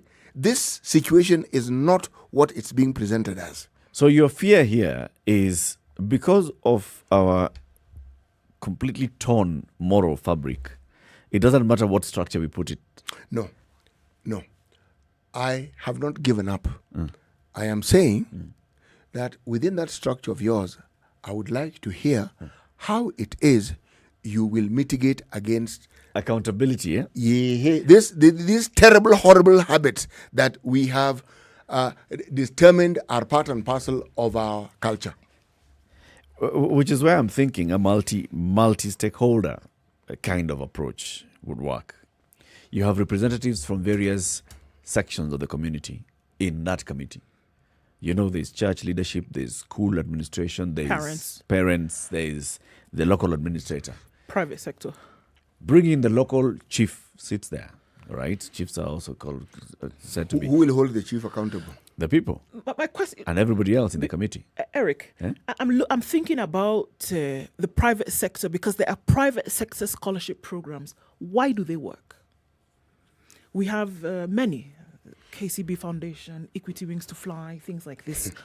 Why is it that when they say, okay, like I believe the rollout for the equity scholarships, for example, already happened previously this year. Why is it that when students apply, they get the scholarship, it is sent to their schools, they're able to finish their education with this help? Yes. Why? Number one, for example, because for if equity, it is 75,000 shillings, you're getting 75,000 shillings. If you apply and you're successful, you get this amount. the issue is how to get how you know your success, how you qualify, how you're selected, you know? Because that's why even the whole issue of CDF comes in is, did I apply? Did I qualify? Why was I not selected? For example, in Equity's Wings to Fly has formed those committees at the local level. It says, these are the people in this community who will determine because they have a feel whether on the you ground actually in terms of what's going on, right? And they come, they visit the home before they actually award. They have gone, they have visited the home, they have established for sure that there is need, and they have corroborating evidence from neighbors, from the local administration that for sure this person needs. And so this person qualifies. What we lack with CDF is we assume that because the CDF committee is comprised of people from the community, that then they already know. I mean, if it's CT's son who has applied for CDF, we know CT, and this CT's son does not qualify for without CDF. doing the due diligence. I think that's the thing. But the ukora that happens is because I am the chairman of the CDF committee. CT's son will definitely get the CDF. Whether he needs it that is not the or point. not. Exactly. CT is our supporter. So they're going to get it, whether Yes. they need it or not.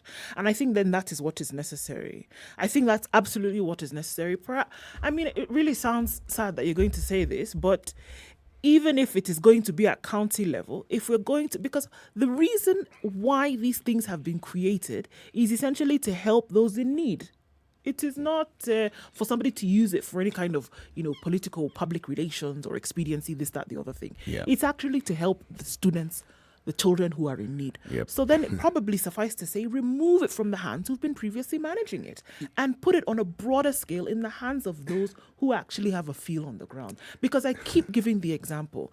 If it can happen in the private sector seamlessly, these are individuals. They are Kenyans like the ones who are at the county level. Why then can you not replicate the same? The ethos that is understood in the private sector is there's a rule book.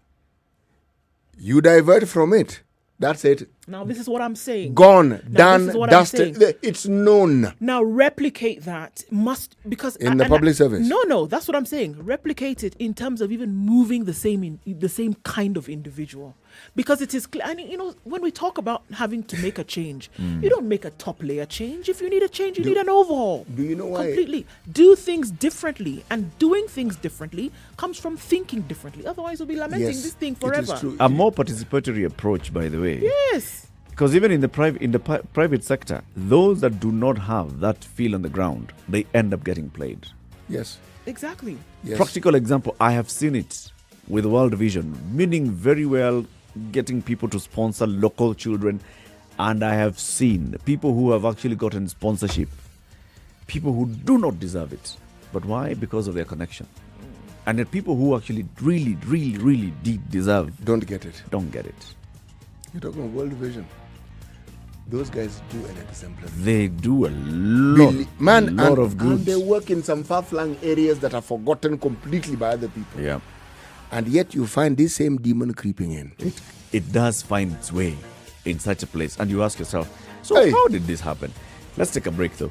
7:30, Kenya's biggest conversation continues. We want to hear from you. So how do we address this issue of bursaries? There's clear inequality in the disbursement of bursaries across the country. Like what we are seeing now, students are reporting to Form 1. Many are not going to be able to report to school today. Why? Because they are poor, and yet there are bursaries available in their localities, from CDF to county government to others. So how do we address this issue? I'm proposing that we reorganize how bursaries are basically being managed across the country. Good morning. Let's hear from you on 0719-012-600 after this short break where we take a look at the weather and traffic.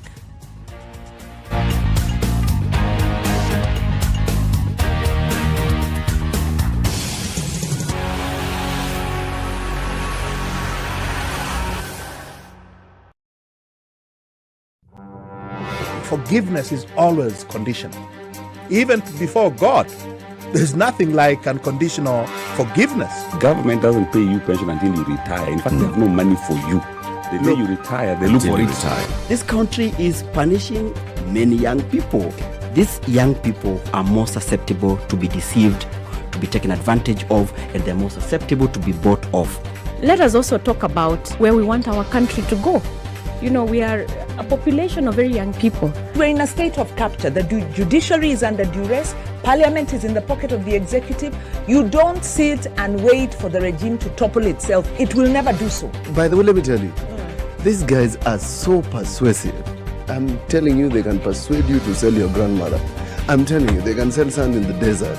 Cece, has anybody on this program said to you as a guest, saying, "Oh, shut up, we don't want to be told what to do"? Has anybody ever that kind of... Has anybody been I will not listen. Bit of advice? Because you're working on the premise that we should all pay heed to these proverbs. It's a very suspect notion. This is the Situation Room, the only way to start your day. 24/7, around the world, non-stop. This is SpiceFM.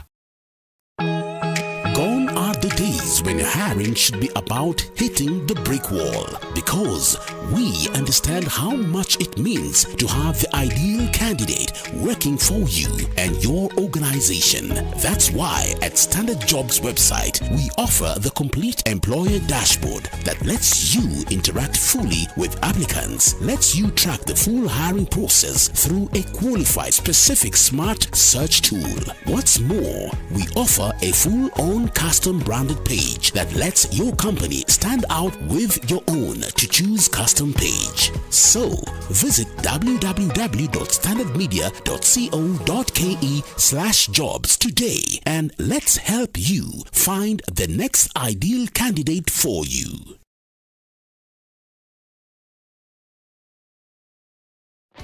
This is something people need to understand. Your money, my money, equals our money. We cannot have your money is our money and my money is my money. The only way to live your best life is to create a balance between work, love, and play. The Adults in the Room is the only show on radio dedicated to educating Kenyans on how they can stay winning in life and in love. Text the word adult to 22840 to get the latest clips from Adults in the Room directly to your mobile phone. SMS adults to 22840. Spice FM. Spice up your life. Still looking at a cloudy Nairobi morning. Highs of 21 and lows of 12 today. Light rain at 12 in Nyeri. Highs of 19. 23 will be the high in Nakuru, where it's cloudy at 14. We're also looking at cloudy conditions at 14 in Eldoret. Highs of 21 and lows of 12. 27 will be the high in Kisumu, where it's now raining at 19. We're also looking at light rain in Kakamega at 18. Highs of 24 and lows of 15 today. It's raining in Mombasa as well at 22. That'll be the low for today, going to highs of 28. Sunny conditions, however, rule Malindi skies at 25, highs of 28 and lows of 24. It's mostly sunny in Kampala at 20, highs of 26 and lows of 16. We're looking at a cloudy Dar es Salaam at 22, highs of 29 and lows of 21. Temperatures are dropping in Johannesburg, now at 5. That'll be the low for today, highs of 22. Mostly clear conditions in Lagos at 25, coming down to that low, highs of 30. Mostly cloudy conditions in Kinshasa at 20. That'll be the low for today. It'll go to highs of 20, 30. Sugar and spice and everything nice, everything nice. SpiceFM. Okay, Airport North Road heading towards Embakasi today. We're looking at the Pipeline Railway stop through to the Stage Impiat Railway.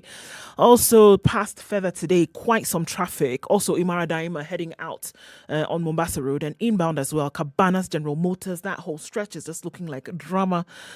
So we're right in the middle of traffic hour, so that does make a little sense. Lusaka Road then joining with Mombasa Road and then headed to the Nyasiriam roundabout.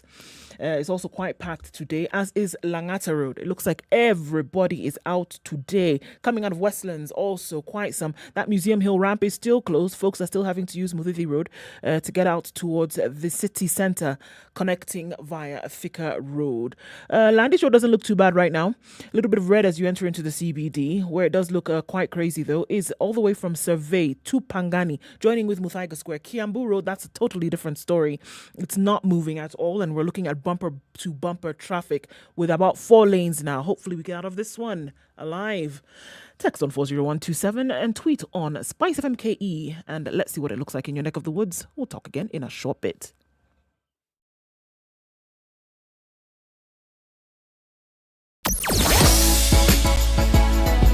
Sugar and spice and everything nice. SpiceFM. Spice up your life. Mature, intelligent talk every morning.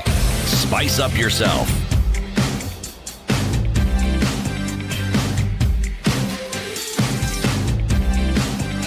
Mornings done right.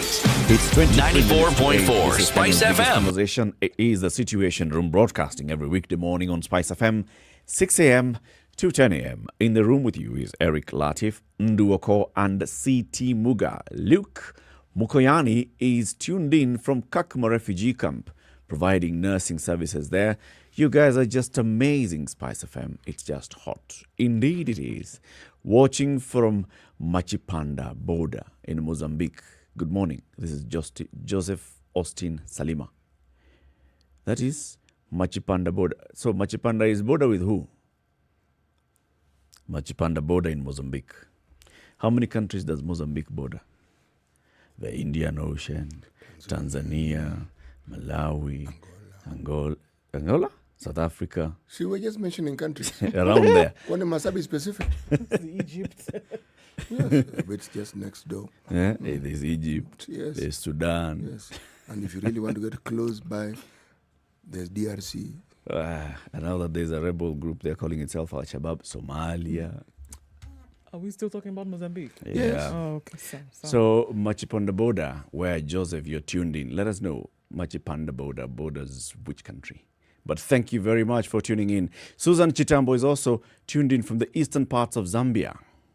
Karibu sana. Now we're talking about bursaries and the issue of bursaries. Schools have opened last week. Form 1s are supposed to report to school from today, but there are many parents who will not be able to take their children to school because they are not able to do this. Bursaries are there across the country. The national government has a bursary scheme called a Limu Scholarship Scheme. The CDF has, by law, an allocation of the money that goes to CDF. A percentage of it goes to bursaries. County governments every year allocate a certain amount of their budget to support needy students' bursaries. The private sector releases a lot of money through their foundations into supporting needy students, and we know them, the big financial banks and other private sector companies that are basically saying, we will support students.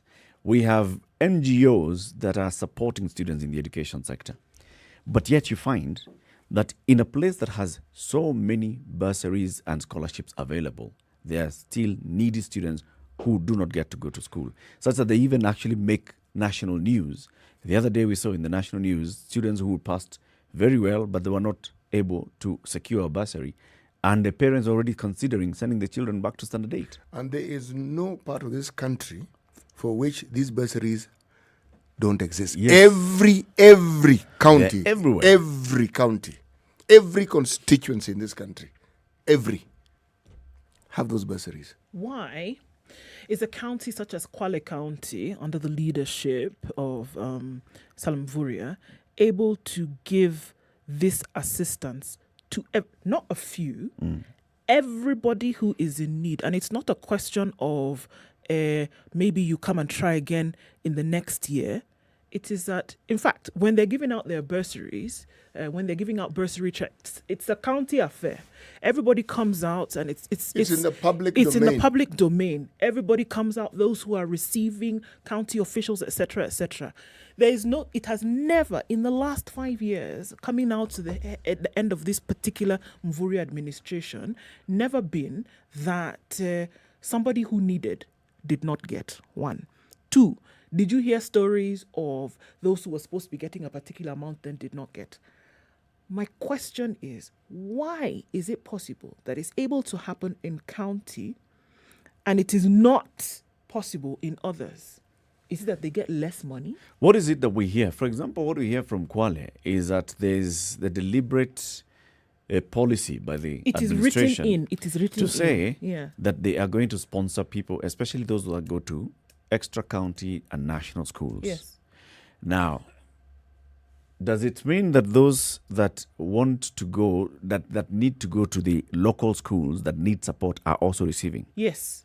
Is everybody receiving bursary? Everybody who Even those comes that forward, need to go to a county school? Yes.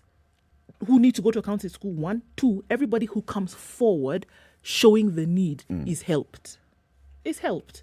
It's written into county policy that this is one of the things that we are going to do. Apart from a certain amount of the budget then being allocated to this, they go further to say that even though we do have this particular budget, anybody who comes forward and states the need, we will be able to help. Now, my question is, why are they able to do this in the manner in which they're able to do it, and not just 1 year and they say, oh, you know what? We spent a lot last year, so we'll not be able to do next It's year. clear. Eric, do you remember when we had the governor of Machakos here? Yeah. And we talk about the plans his county government has with regards to help. Yeah. And he said, no, folks, it's a question of simply allocating money. You will ignore other sectors that may require the money, but because this is a priority, this is what we have done. It tells you the man and his group, they thought it through and said, folks, This one is important. if we don't give this thing priority, Yeah. everything else we're doing. Now, Kwale, for the longest time, languished behind when it came to adequate schools, education for their Education people. for their children. And Mvuri, a man who worked in the NGO sector, got to the position of even acting director for Plan International, worked with the Aga Khan Foundation, worked with the sort of organizations that get funding from DFID and some of these big agencies. Yes. You could argue he has an understanding of how to ensure these things work. But so do many other governors. And if they Yes. don't, then they have people within their constituents or their counties who know. It is that personal will of this particular individual. I am certain if it was not Mvuria who was governor, we'd be hearing the same stories. In other, in the Kwale. same Kwale. Same Kwale. Let's It's go to the him. phone lines. Jackson in Kisii, good morning. Good morning. How are you today, Jackson? I'm very fine. At least it's raining. That's very perfect today. Yeah, very good. Before I forget, Machipanda border is in a town called Manica in Mozambique. The border near, I think, Zimbabwe. So it's Mozambique and Zimbabwe. Yeah, it's a border. It's a town. It's a town bordering Zimbabwe in Mozambique. Okay.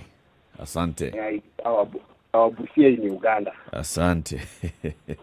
Sasa. Uh-huh. I have a small. My only observation from my Form 4 level of understanding. Yes. Is this structure of this bursary structure has been politicized. So politicizing this structure has made it difficult for us. Let me quote us to get the money because we have to know the politician. Yep. Look at CDF. Chairperson of CDF is a politician's friend. Yes. It's not necessarily a guy who understands how to disperse the bursary.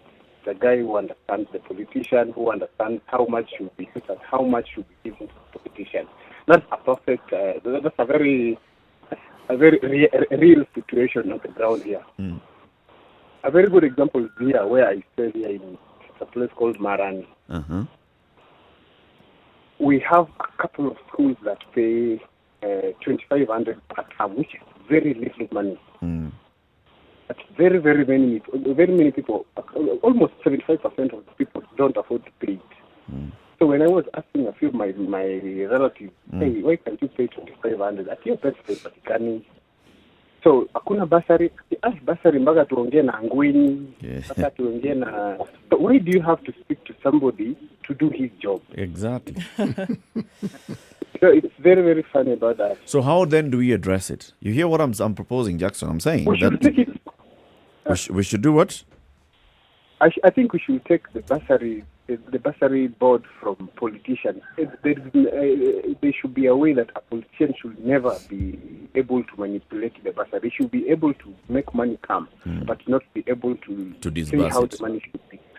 I agree with you. Because when a politician says sasa hii pesa ikikuja tupeane kwa shule 1 2 3 ama tupeane kwa wanafunzi 1 2 3, he technically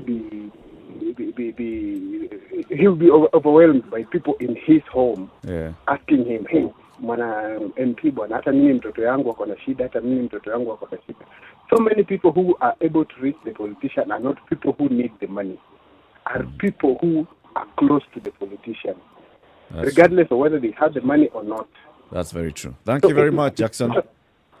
Thank you so much. Have a lovely day in Marani. To you too. Karanja in Naivasha, good morning. Good morning, Eric, City and Du. Good morning. Good morning, Karanja. Yeah, it's a very long time before we speak with you. We haven't heard from you. How have you been, Karanja?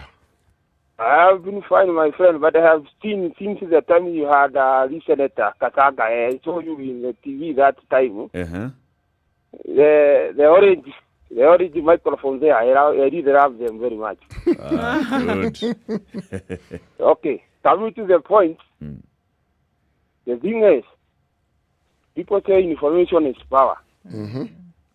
Article 39 of the new constitution says access to information. Yes, look away the criteria that these people use when they know they are batteries that they are given to some constituencies. They use the New Bakumi people. They are not posters. People are not being told go to the chief's location and have the bursary thing to be given there. Now, the information that they use, first of all, is bad. I think what they need to do, not for now, something that they have come to realize is that, even let me tell you, I'm going there to my chief there today, kurudisha hii karatasi ndio isainiwe ionekane who qualifies and who does not qualify today. So you have applied for bursary? I have applied for bursary because I have a vulnerable child here. Okay. Of my sister, my sister. Okay. But look, out of that thing, there is an area that is applicable. There is an area that is totally orphan, partially orphan, single parents, both parents, and some other things there. You see, when you go to the people that they need bursary, first of all, they know the area that when the bursary, they apply for the bursary, they will be given. Number one, they look for the orphan. They look for the single parent. How comes that they are those people with both parents, but they are very vulnerable, but they are not given, they don't qualify for these bursaries? What is the problem? Yeah. I think the criteria... And also not all orphans receive the bursary. Exactly, because some of the rich people have come with a way of saying, no, I had adopted these children and they are orphans. No, they are given a lot of these forms. You see somebody have 10 forms, others have 5. The colleges, the universities, and the secondary schools.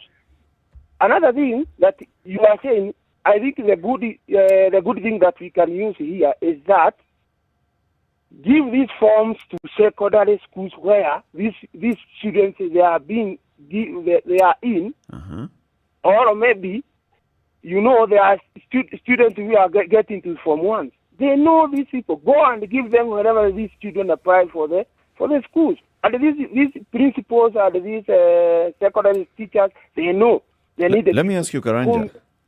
Yes. Which bursary are you applying for? The county one or the CDF?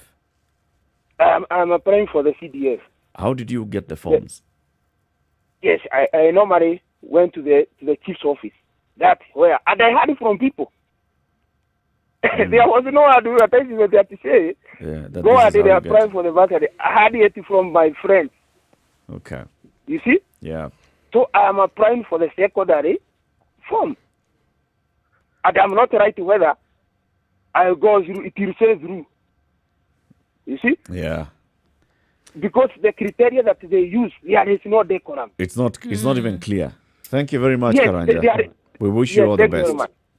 Thank you. All the best. Jack in Eldoret, good morning. Hello. Good morning to you, people. Good morning. Yeah, how are you going? Nasikia leo studio kumewaka. Kawaida. Yeah, you know this thing about the bursary thing, eh? Yes. I was applying since I was in high school until I finished school. Now nimemaliza college, nimeenda job. Sijaona kitu kama hiyo, so sijui kama ina exist. Hold on. You applied and you never received anything. Yeah, until I finished school. So I was needy and I never saw it. Nilikuwa naona tu labda best yangu akipata sana ni 5k peke yake. So you can imagine 5,000 ama unapata wengine wanapewa 5,000 wagawane watu wawili kwa familia, so unapata 2,200 na unadaiwa 20k kwa shule. Inakuwa hasara. Then you find somewhere unapata kuna jamaa na kitambi yake amekuja na gari amesimamisha hapo nje, amejaziwa form kila kitu amepata. Unaona? Amepata 20,000. So in Kenya hii mambo tumezoea. Hata nilikuwa nikiona 207 wakati ya chakula ya msaada ni mabwenyenye walikuwa wanafaidika tu. Jack, if you don't mind me asking, yes. So you applied for these bursaries you never got over, a number of years. How did you make your way through school? Financially. So nilisurvive tu na neema ya Mungu and nilidini at least nilichanga. Unaona? I just had to contribute something kwa friends, neighbors. So every time you'd get support from your neighbors? Yes, I used to do that. Even one time I appeared in one of the newspaper. So at least ilinisaidia because at least watu wa media pia sometimes back they walinisaidia pia at least so that nikamaliza, but otherwise how watu wameingiza kesa fulani unless waseme kwamba wale watu ambao wana manage wasiwe politicians. Because if they are politicians, our children will be suffering and haitakuwa inasaidia, ni bure tu. Thank you, Jack. Hata nimeenda. Asante. Asamenda. All the callers that we've heard this morning are saying, delink this thing from the local politician. It's okay, the money can come in CDF if we must retain the national CDF. I have issues with it, but if we must, it can come in through CDF, it can come in through, but the selection criteria should be left to another more trustworthy platform, which is what I've been saying. Let's create those platforms in the ward level, in the village level, where we know everybody who's applying stands a chance of receiving something. And this way, then we say that committee is not only dealing with CDF or county, it's dealing with all the money that's available for bursaries and scholarships in that county. So it's a wider pool, it's a bigger pool. It also encourages other people to say, okay, I have 5,000 shillings, I can put into that kitty that can go into helping somebody in in bursary. You know, the formation of a bursary fund, such as the one you speak, being managed at a ward level, there's great accountability. These are village mates. These are clan mates. These people know each other. And even if you come to an urban setting, believe me, same rule applies. They know each other. And it is not difficult to hold them. The moment you take it higher, the accountability factor goes out of the window. You're dealing with a far too big a space for this thing to actually be managed properly. But let me go back to who we have over time determined and morphed into being. Even at the village level, there's still issues that's going to emerge of. Yes. But you people in that committee, you're only giving your cronies. The extent to which our moral code has been corrupted, it's truly amazing. In the simplest of things, and in things that you may even take for granted, you will find it has corrupted. And you know what? We have passed down that curse to our children and even our grandchildren. You know why? Because children understand what I am talking about as being wrong as normal. Yeah. Jack is saying tumezoea. What does that tell you? It is normal. Of many cases that I had to deal with over the years with the people I work with, I'm referring specifically to young people because the majority of the people we employed were young people. What fascinated me was the response that people had towards the cases. I'm going to just cite one. A colleague steals an ATM card from a colleague because they know they're friends, so they know people have been paid. They actually go to the bank. They actually manage to withdraw money. Now, this tells you this person has they a clear... even knew that PIN. They get money. No, there was no ATM. They get money from the counter. They even have an ID. I think they took the ID. Okay? Hold on a minute. Yes. I'm giving you an example of a case. So, the issue comes up. I'm informed. And the person took the money. Admin says, yes, actually, I took the money. Yes, one was my friend. I know where the ID was. I know where I took the money.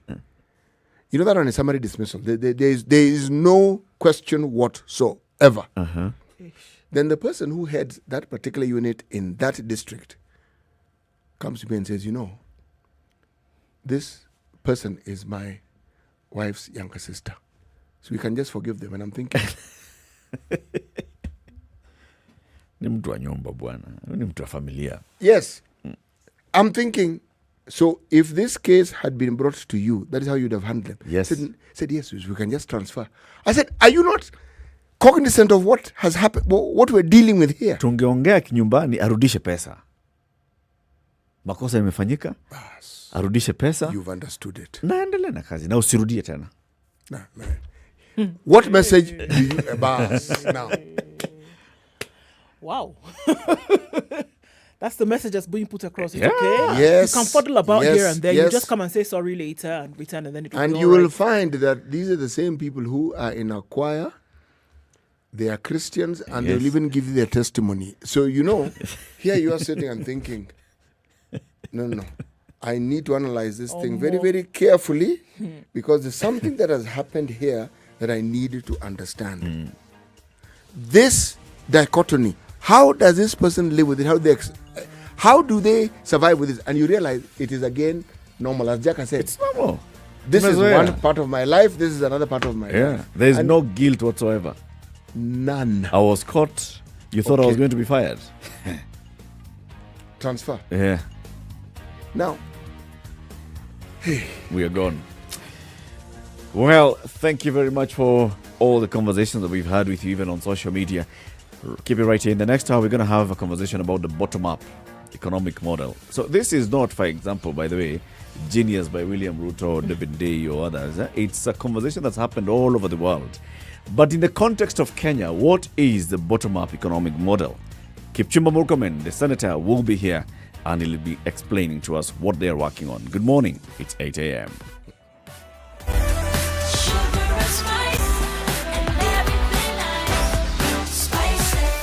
Spice up your life.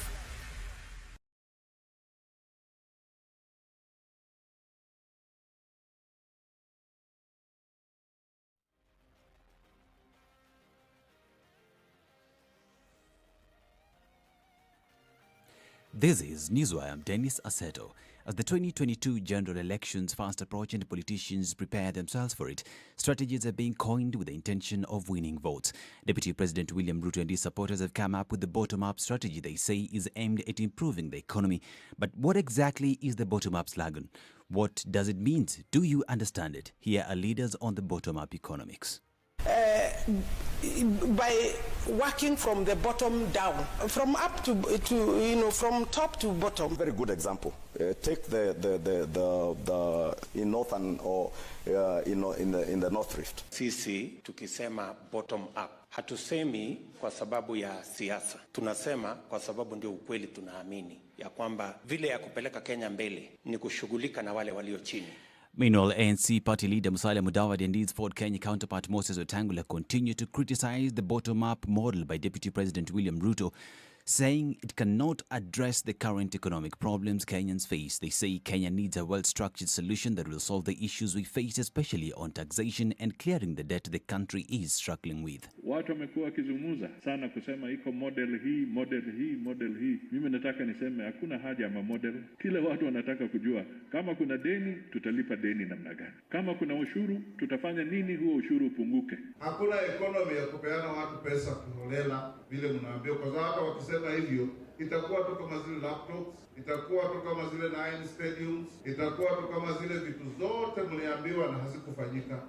President Uhuru Kenyatta has been scheduled to visit the Western Region and Trans Nzoia County to inspect and launch various development projects. Rift Valley Regional Commissioner George Natembeya said the president's visit will see residents get title deeds that have been delayed for years. Mfumo mkubwa sana ambao nafanya rais anakuja Trans Nzoia ni mambo ya mashamba. Kupeana title deeds pale shamba la Nyakinywa, na pia kuna mashamba mengine ambayo tulikuwa tumeangalia tunaona hayana kesi kotini, pia hao wengine pia wapewe titles. Mipango imekamilika, tutathibitisha tarehe ndio rais ameenda nje, labda angalia diary yake alafu akathibitisha ni lini kabisa wiki hii atakuja. Kama atachukua muda mrefu labda itakuwa ni siku 2 tu kwa sababu ya hiyo mambo ya COVID. Hakutakuwa na ile comprehensive program kama ile ilikuwa ile wakati wa kwenda labda kule Nyanza ama kule Coast. Faith Kipyegon started the journey to defend a 1500 meters Olympic title on a high when she clocked 4 minutes 1.40 seconds en route to clinching victory in the third heat of the preliminaries. It was another comfortable victory for Kipyegon, who continued a winning streak from the Monaco Diamond League last month, where she produced the 4th fastest time in history, also a Kenyan record. Kipyegon's victory also keeps alive a mouth-watering clash pitting her and world champion Sifan Hassan, who she beat at Monaco Diamond League. This is Newswire. I'm Dennis Aseto.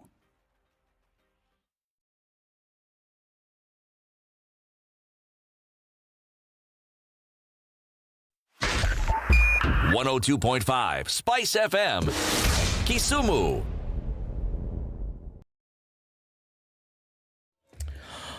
Okay, so it's still looking a little bit crazy on Mombasa Road this morning around Imara Daima. Still going to see that headache, and it seems to be thumping right there. Where else is that happening? We're seeing that right around Ngara as you come off the Thika Superhighway, then past the Pangani underpass. It's going to take some time to get out of this one. Now, all we are seeing is red, guys.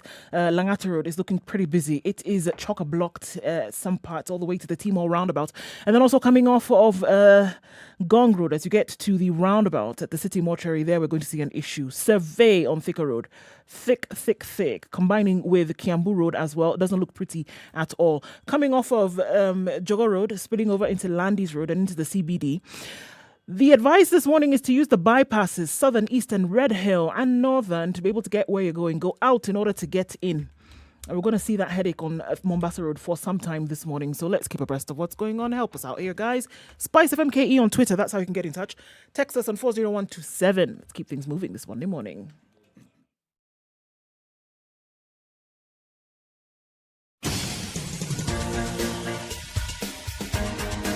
This is the Situation Room, the home of hard-hitting political commentary and penetrating insights about the state of the nation. This is a talk radio experience like no other. The Situation Room, a place for hard truths, debates, and elevated conversations. The Situation Room, witty, political, engaging, deep, controversial. In the room, we have C.T. Muga, researcher, academic, seasoned political observer, a fountain of wisdom in these politically uncertain times. Ndu Oko, Nigerian by birth, Kenyan by choice, communications expert, Pan-Africanist, a truth seeker and believer in people power, and Eric Latif, agent provocateur, the man in the chair, seasoned journalist, news hound, a man who believes in punching up, not down. This is the Situation Room. It's 5 minutes after 8. Kenya's biggest conversation gets into the third hour. Thank you very much for tuning in this Monday morning. Happy August to everybody who's waking up into August. It's the second day of the month. Karibuni sana. C.T. Muga has today's proverb. The chief's wealth is his people. The chief's wealth is his people. Mm-hmm. Not the thieves. The chief's wealth. Oh, that could be too, you know. The chief's wealth is the people. Chifu. Chifu. Haya, mali ya chifu ni ya watu wote. No. Umejaribu lakini. Wow, that's reaching. That's really rich. I must congratulate you for that. Umejaribu sana. Trying to change it. Okay, our guest this hour, welcoming him to the hot seat, is Elgeyo Marakwet Senator Kipchumba Murkomen.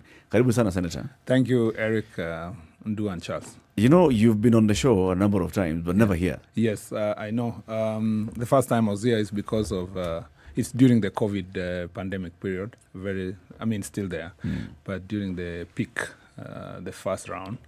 And so I'm very glad to be here. It's a very beautiful studio, and to be part of this very good conversation with people who I know for sure that they mean well for the country and have also very strong insights on various matters that affect our country.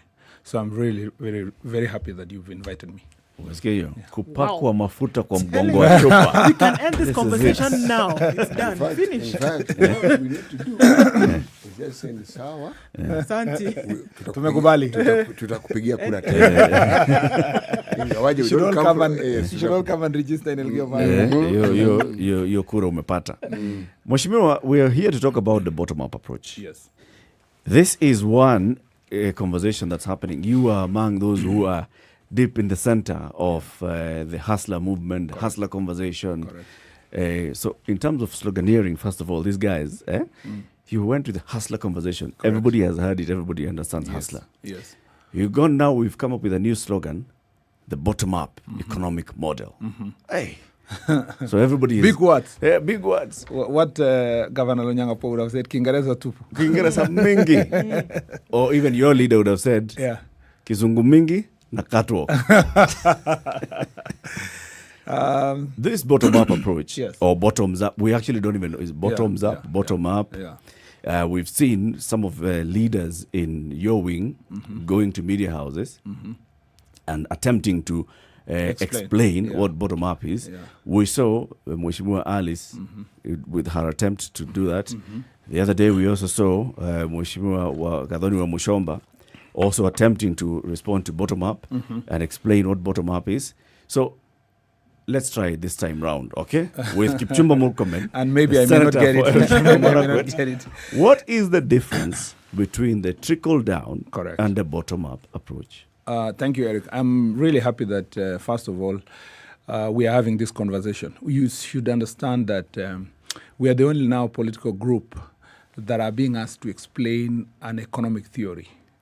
And the people who are asking us to explain an economic theory are people who don't even understand the existing economic theory or the one that is applicable to our economy at the moment. So usually in law we say, if you are going to carry out an examination in chief for your, or interviewing your witness in court, you must not ask questions that you don't even understand the answers. And I've seen many of our friends, both in the newspapers, media, social media, WhatsApp groups, people engaging in a conversation that they don't even know the answer. The only thing is to mock the bottom-up economic model without really explaining even to Kenyans first, what is this? What does exist at the moment? What do they follow? And I'm glad you started from where we are, which is the trickle-down economic model. The trickle-down economic model, for you to understand the bottom-up economic model, you have to first understand what is trickle-down. And bottom-up is an antithesis of the trickle-down economic model. Trickle-down means basically investing more on the big corporations, big companies, making sure that they are deregulated. They are less legal framework that holds them into account. If you remember the 2007-2008 financial crisis in the U.S., it was after that crisis, you remember President Obama was just elected immediately thereafter. And one of his greatest focus was the greater regulation of the financial sector, greater regulation of the bigger corporations, because the world for far too long has been told that if you want to ensure that the economy grows, and for the people who are at the bottom of the pyramid to benefit, you first make sure that the bigger corporations are deregulated, and therefore they operate without stringent rules or stringent, closer oversight of government. Number two is that you put those big companies, you ensure that they don't pay a lot of taxes. So you give them tax breaks. So that you get this conversation that corporate taxes should be reduced. You will also hear that if you want those companies to succeed, you make sure that you give them benefits of accessing capital. So the biggest corporations, because of the credit rating process, where if a company is B to being rated as A, in the capital markets, and in the international rating standards for financial institutions, those companies access credit at almost 0% interest rate. And therefore, they have a greater benefit of more capital to expand their business. Now, the assumption is that if you do all these things, whether it's a developed country or a developing country like ours, these companies, bigger multinational corporations, will do good business, they will employ more people, they will be able to pay more taxes, and the economy will grow. But over time, this has become a myth. Okay, it has become clear that if you give tax breaks to most of these companies and multinational companies, there is no guarantee that there will be a trickle down through dividends or other benefits to people who are earning lesser money. So the argument is that we need to do the reverse. That is, reverse of the trickle down is the bottom up. Instead of giving tax breaks to bigger corporations, take those tax breaks to smaller and medium-sized enterprises at the local level, whether it is small and cottage industries at the local level, whether you are going to do, for example, in our country, you have many cooperatives. If it's a milk plan in a particular county, like in my place, we have a cooperative called Leland Cooperative for Milk, or in Olkalau, a cooperative there, or even these smaller cottage industries, like the ones Governor Kibwana set up in Makweni for processing tomatoes and other fruits. You assist them by making sure that the tax breaks are there. Number two, you realize that in the process of deregulating the bigger corporations, we have overregulated the smaller ones. Now, if you saw on social media, there was a big trending message from someone who was saying I don't remember what they were marketing from, like Laikipia. And they're saying you pay first a county tax, you have a levy, you have a certificate that you must get to start business, and so forth. One of the things now we want to do, and this is in the bottom-up approach, instead of transferring that deregulation to the bigger corporations, deregulate the market for those who are entering. Make sure that all these certificates that are required are removed, so that then these companies can start very easily. They can easily ensure that the businesses can be commenced without too many bureaucracies. The third thing is that access to capital. because these companies, smaller entities, the hustlers at the local level, border people, if you talk about small and cottage industries, agro-businesses, they don't have security. One of the things that is in the market, in the financial sector, to go to a normal bank, you'll be told that you must have security. And because they don't have that security, you must make sure that there is a financial mechanism at the local level. I have had my colleagues talking about, for example, Honorable Sakaja is preaching in pulpit, lying in pulpit. He should lie in a political rally that, the bottom-up approach, the bottom-up approach means that everybody will be given 100,000.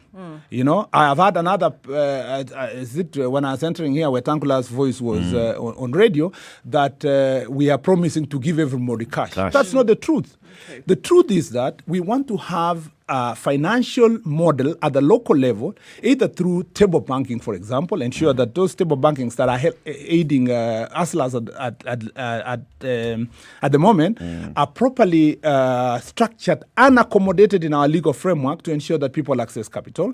Our SACCOs are given proper recognition and lesser regulation, because some of the SACCOs at the moment operate purely like a bank. They must go back where SACCO started so that they can aid the local people at the local level.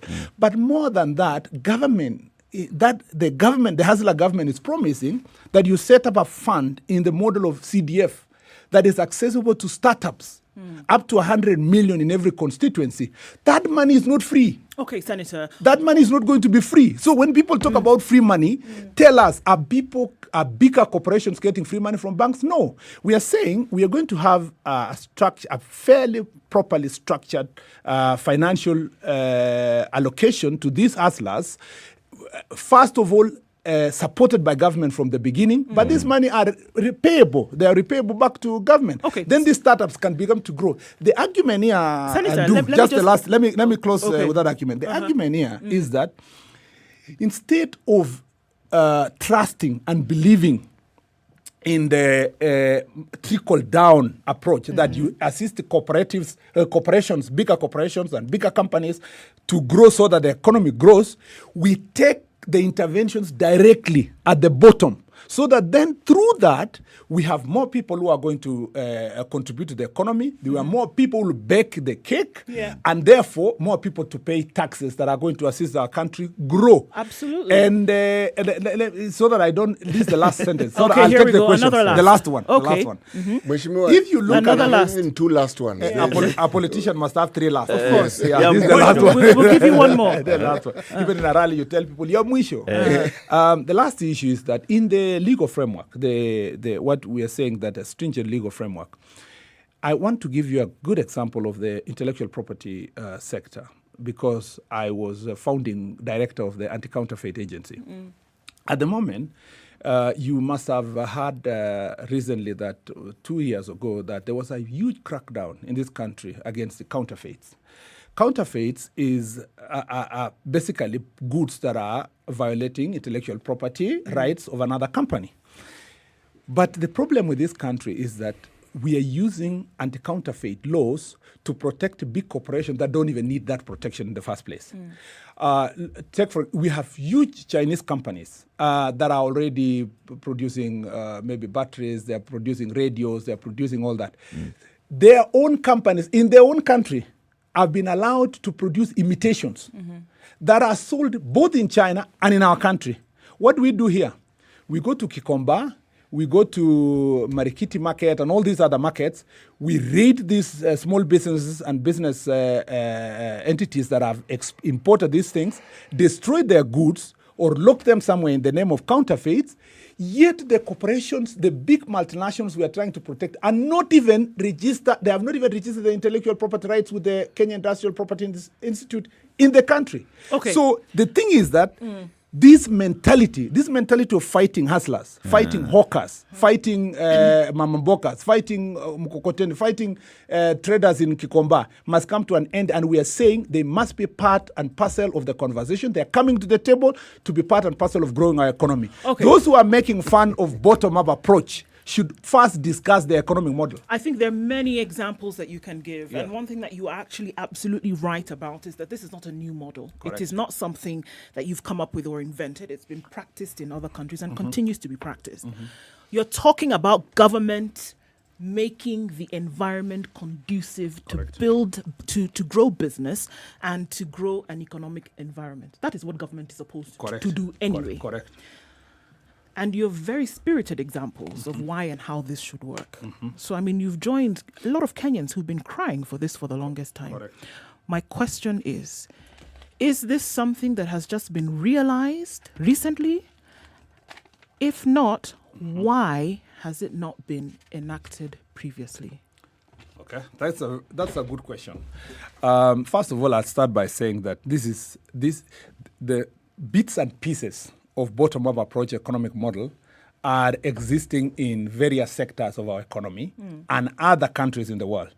But as a policy, as a comprehensive policy that is informing our economic growth, this will be the first time, and this is the first time in this country that we're having a conversation that we will flip an economic model completely to ensure that the lead guide for the economic growth will be a bottom-up approach.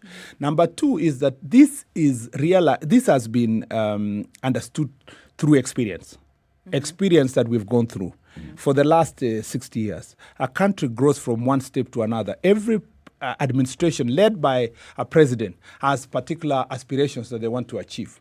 The Jubilee administration focused on big capital investments, okay? The roads, the port, and also enablers for this economic growth.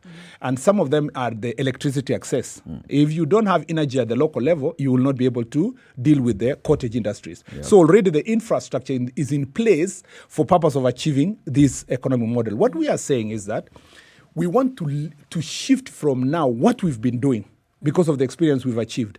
For example, we are saying, instead of continuing to build infrastructure at the capacity of 80 billion investment, like the one for this overpass that is happening in Mombasa Road, we remove this money of 80 billion, at least take this 80 billion to more access roads at the rural level so that people can be able to get their goods to the market or to the cottage industries that are going to be established at local level. Okay. Instead of there will still be need. There will still be need for similar roads in Nakuru, in Eldoret, in Mombasa, in Kisumu, and other bigger growing areas in Nyeri and so forth.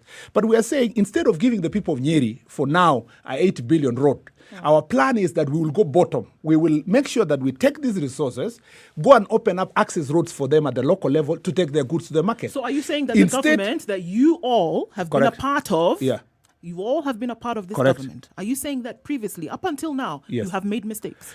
Definitely. If you say you've not made mistakes, then as the Bible says, you are a liar. If you've not made mistakes, then there is no reason why we have another government coming to correct the mistakes. And is there a reason why you should be given another opportunity to do this? Absolutely, there is a reason. First of all, the first reason why we should be given this opportunity to do that is that we have the necessary experience.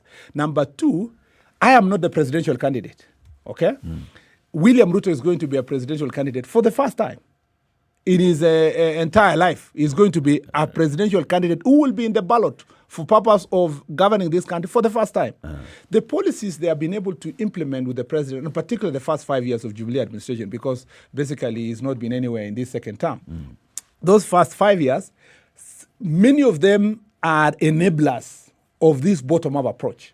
As I said, if you talk about electricity, some of the infrastructure that have been put in place, the TTIs, which has been a pet subject of the deputy president since he was a minister of education. What was it called? Higher education. Are part of the enablers, because if you want to grow the economy at the local level, you must have technicians. And these technicians are trained through the TTIs. If you want to have these cottage industries we are talking about, you must have the roads so that people can transport their goods and so forth. So there are many good things we did in the first 5 years of Jubilee administration that will enable us to focus on the bottom-up approach of the economic model. Your question can even be expanded more.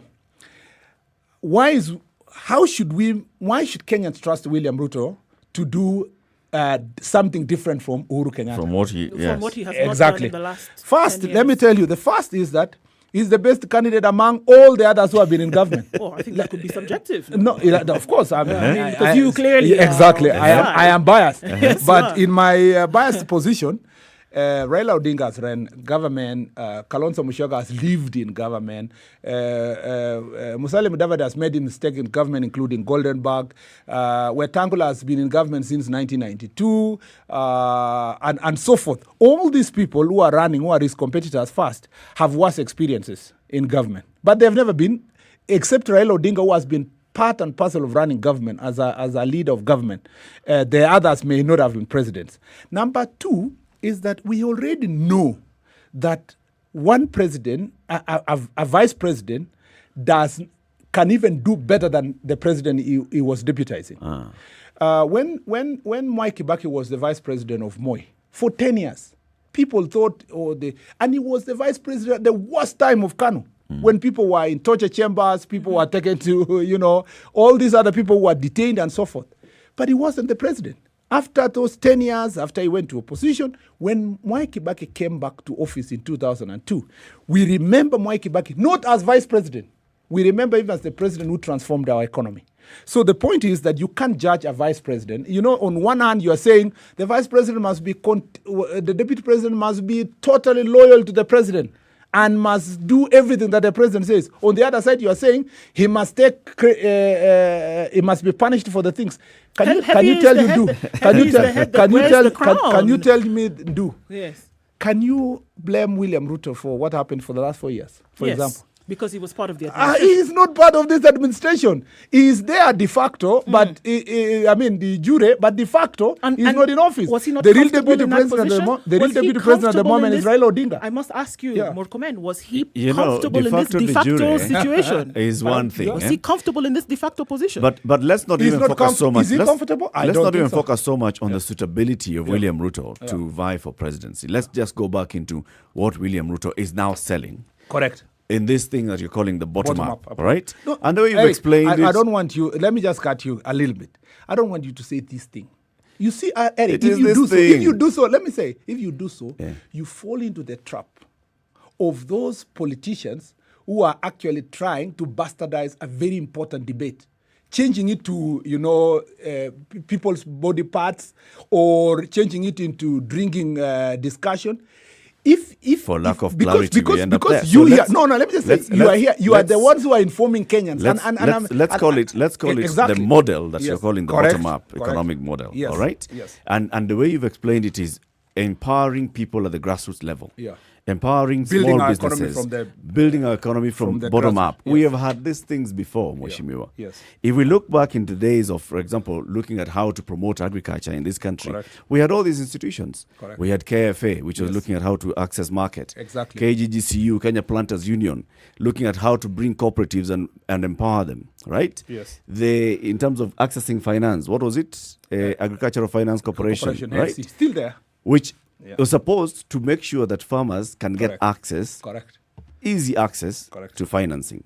And not just farmers, but people who are working in the agricultural value chain. Yes. Taking innovations. So how come those things have been there? If you look at now how to empower people who are coming out and they want to start small businesses, Youth Enterprise Development Fund, Uwezo Fund, which was started by Uhuruto, and others have been there.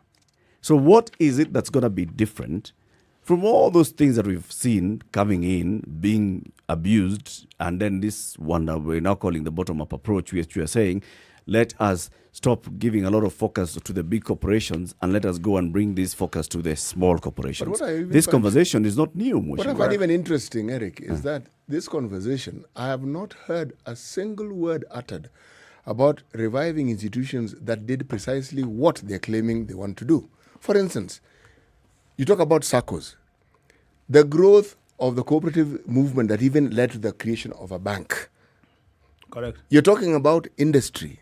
I don't hear of any revival of Kenya industrial estates because it took care of what we are saying. People come out from TVETs, people come out with ideas that they want to innovate. These aren't just banks. These are people who understood and who would work with you.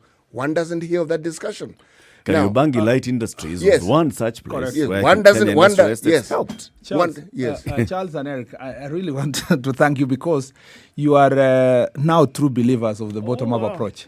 And I am glad that you're giving these examples because this 30 minutes is not going to give us the opportunity to discuss everything that is in this bottom-up approach. If you, and you've given, Charles, you've given the right example. If you look at how Equity Bank and Family Bank grew, they grew from, like SACCOs, from a low level to up, building society. Yes, that's what I was looking for. Building society for the case of Equity Bank, up to where they are at the moment, bottom up. Who is advising the Deputy President on bottom-up approach? One of the persons who enabled Equity and Family Banks to grow. If Governor Ndungu was not a governor of the central bank and as working with a very progressive president called Mwai Kibaki, maybe banks like Equity and Family Bank would not have grown. But because these are people who are willing to grow this economy from below up, and now they are working with us in advisory level. These are some of the things we are working on. If you look at KFA, AFC, all these financial institutions, for sure, you have touched where it matters most. These institutions are still existing. For example, Agricultural Finance Corporation is still there.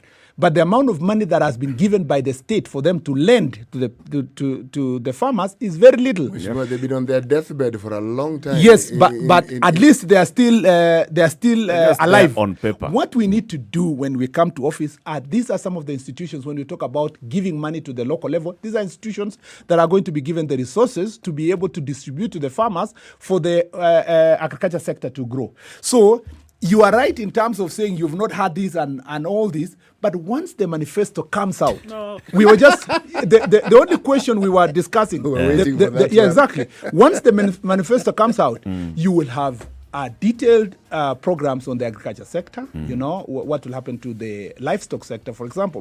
What's bottom up in the livestock sector? How are you going to add value to the abattoirs that are there and add value to the livestock that we have in this country? How do you add value to the agriculture? We have a very voluminous, for example, a document that was that have been developed by experts on the agriculture sector. We have voluminous documents that are been developed on light industries. What are some of the taxes we need to remove? What are some of the levies we need to remove? What are some of the resources we need to give to these startups? That's why when we talk about providing another fund of 100 million per constituency as a startup fund, as an enabler, as an incubator for the economy to grow from the bottom level, that's what we are calling bottom-up approach. You know, we want to interrogate these things before a point of saying that we are launching a manifesto. Correct. Somewhere in June 2022. Correct. With 2 months to an election. Yes. You know why? Yeah. Because of our experience. Correct. We have seen manifesto being launched. Beautiful manifesto. Just the other day. In fact, I'm going to go to a break with this clip of one of the things that was being said during the launch of the Jubilee Manifesto in 2017. Okay. And then we come back and we say, if we wait for manifesto, my friend, when shall we interrogate what we are being promised? It's 28 minutes to 9 o'clock. Kenya's biggest conversation. In the room is Eric Latif, CT Muga Nduoko, and Elgeyo Marakwet Senator Kipchumba Murkomen. What is the bottom-up economic model that is being spearheaded by what they're calling the hustler movement, the hustler nation? Okay, so listen to this. This is one of the things that were promised in the last manifesto. Wengi wenu mnaweza kuoperate mambo ya internet. Si kweli ama si kweli? Sinaona hiyo? Ile mnahitaji ni bundles. Alafu mnaendesha mambo yenu mbele. Na tumesema ya kwamba hiyo bundles haitakuwa shida kwa sababu tutahakikisha kwamba kuna free internet in every ward. This is the Situation Room. The only way to start your day. Spice up your life. 24/7, around the world, non-stop. This is SpiceFM. As the Kenyans are roared into the home straight here. 4 Kenyan queens have lit up this balmy Bahamian night. It's where the rivalry is unmatched, where the soul meets the track, where the great are distinguished from the good. An arena where the records are broken. A new world record. It's not just been beaten, it's been obliterated. A stage where the legends are born. For Team Kenya, the Olympics is more than just a sport. It is our tradition. It's an event that has put Kenya on the roadmap. The Standard Group lets you watch every minute and every action live in the 2020 Tokyo Olympics. Because we live for Team Kenya. We live for the game. At Standard Group, sports lives here. Hello. Halo, umesikia? Nimesikia nini? Hujasikia habari? Hebu acha nikuambie. Kile kimetokea. Hello? Hello?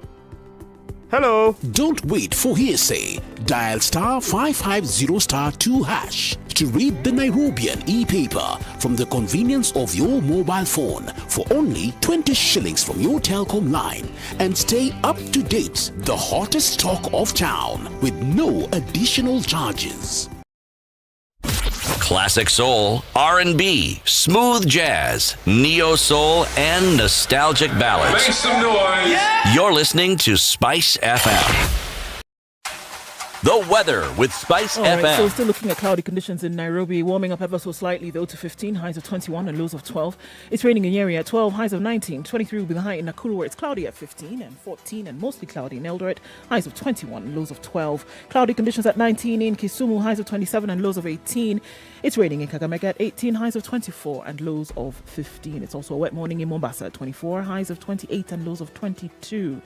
The skies have clouded up in Malindi and now light rain at 25, highs of 28 and lows of 24. 16 will be the low in Kampala, where it's mostly sunny at 22. Mostly sunny conditions at 22 in Dar es Salaam, highs of 29 and lows of 21. 6 degrees and sunny in Joburg, highs of 22. Clear conditions now in Lagos at 25. It'll go to highs of 30 today. And we'll see highs of 30 in Kinshasa, where it's partly sunny at 20.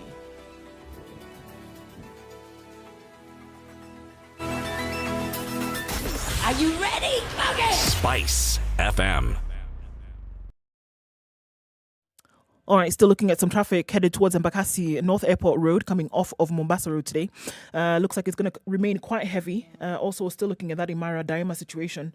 And then past Cabanas, that's going to be quite the thumper this morning. It continues on Langata Road, heading then towards Aerodrome as you then connect with Bunyala Road and Lusaka Road, coming in from industrial area. All right, so we're still looking at traffic also on Gong Road, coming out through the city, as well as Thika Road continues traffic hour. Let's see what it opens up to be later on. Mombasa, out of the city into that town. Looks like it's okay this morning. The ferries are up for service, KFS says. 3 ferries are serving you this morning. Let's keep looking at what it looks like in a short while. SpiceFM KE on Twitter. That's how to get in touch. Text on 40127.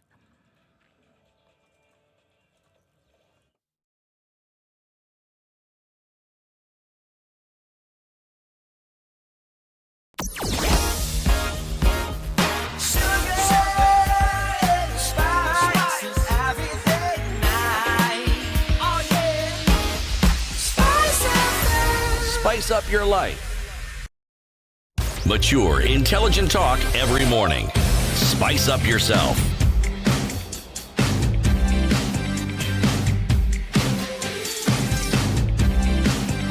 Mornings done right. 94.4 Spice FM, Nairobi.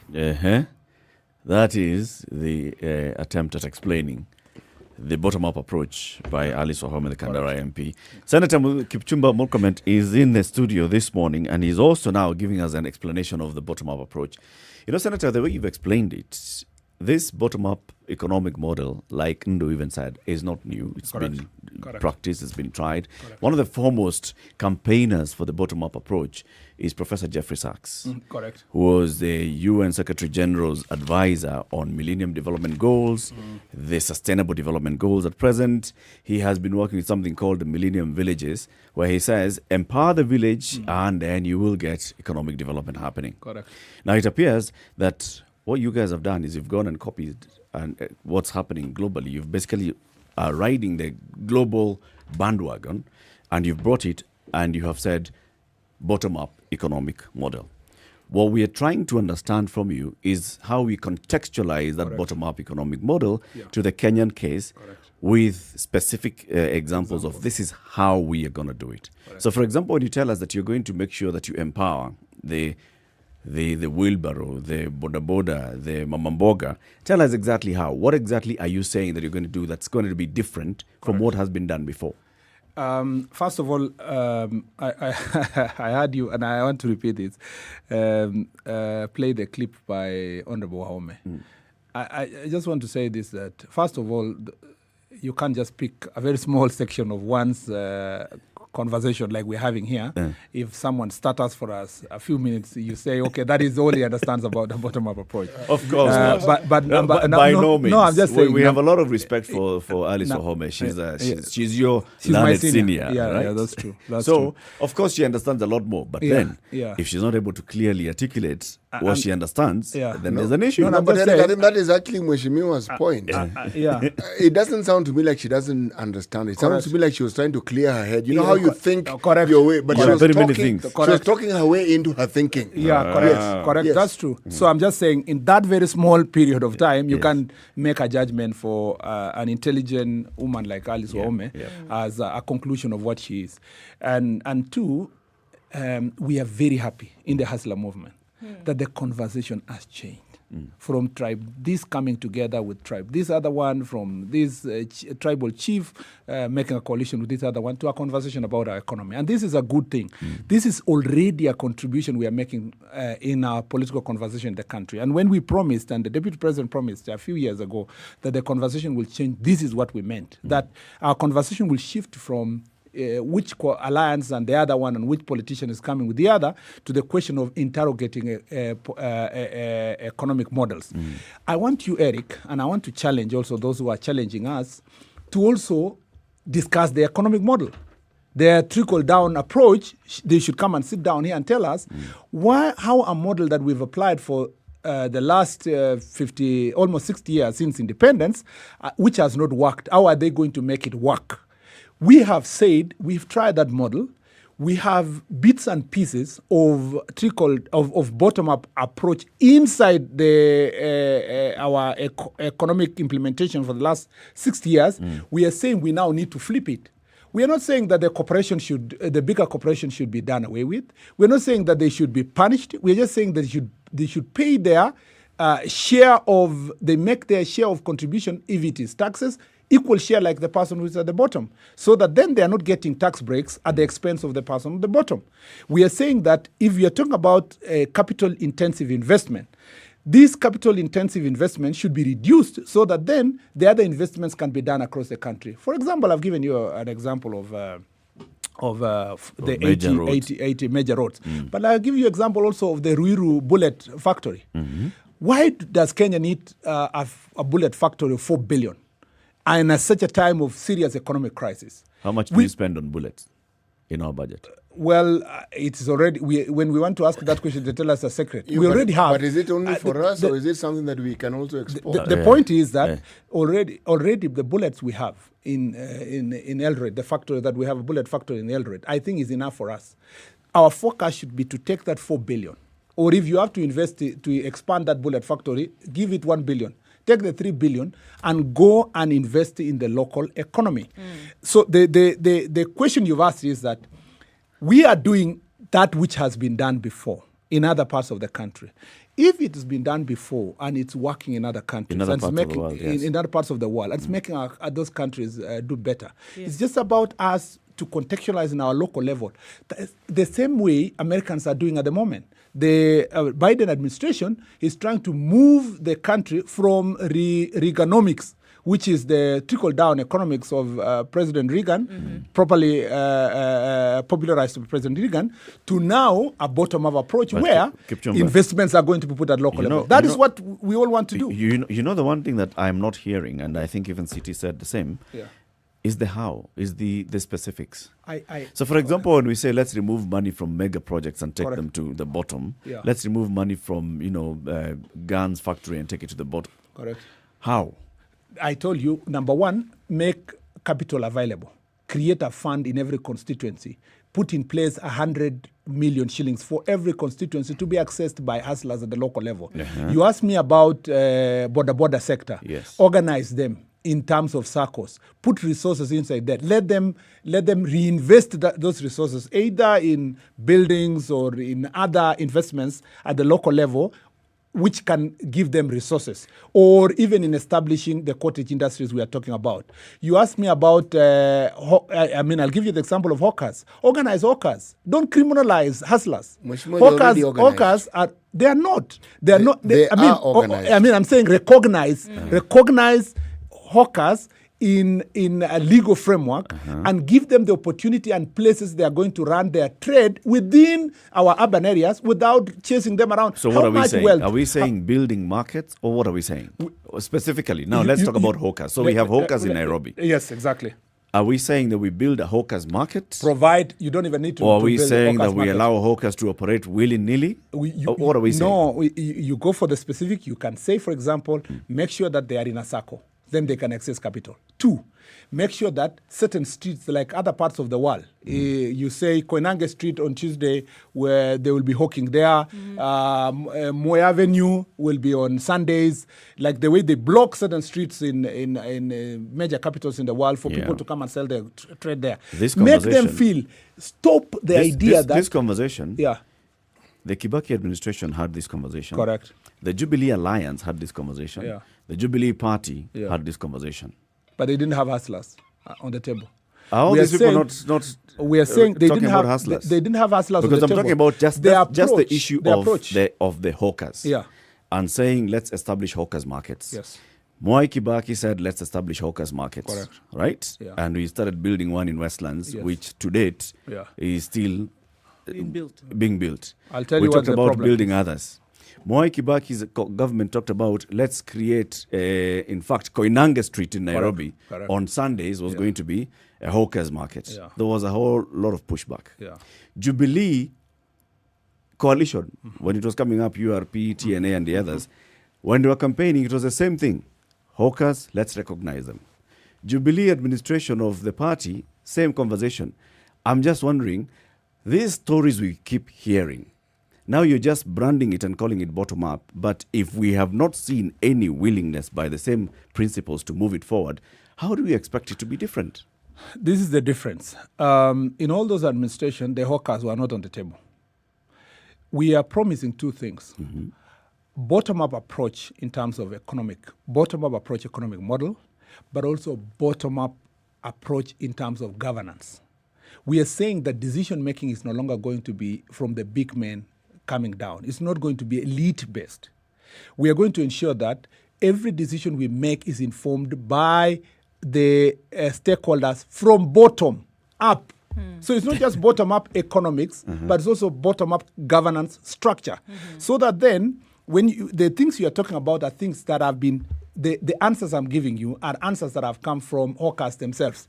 And because we are a bottom-up, you see, Eric, the administrations you're talking about were taking a bottom-up economic model programs and projects and superimposing them on an already existing structure of trickle down. And a structure of trickle down is elite captured. It is cartel captured.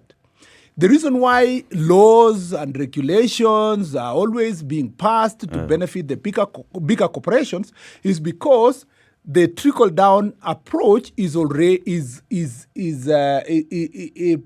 not just presupposes, but as out of from a point of fact is being led by big corporations that are controlling the governance structure. We are saying we move the governance also from decision making coming from the hustlers themselves to being implemented by a hustler friendly government.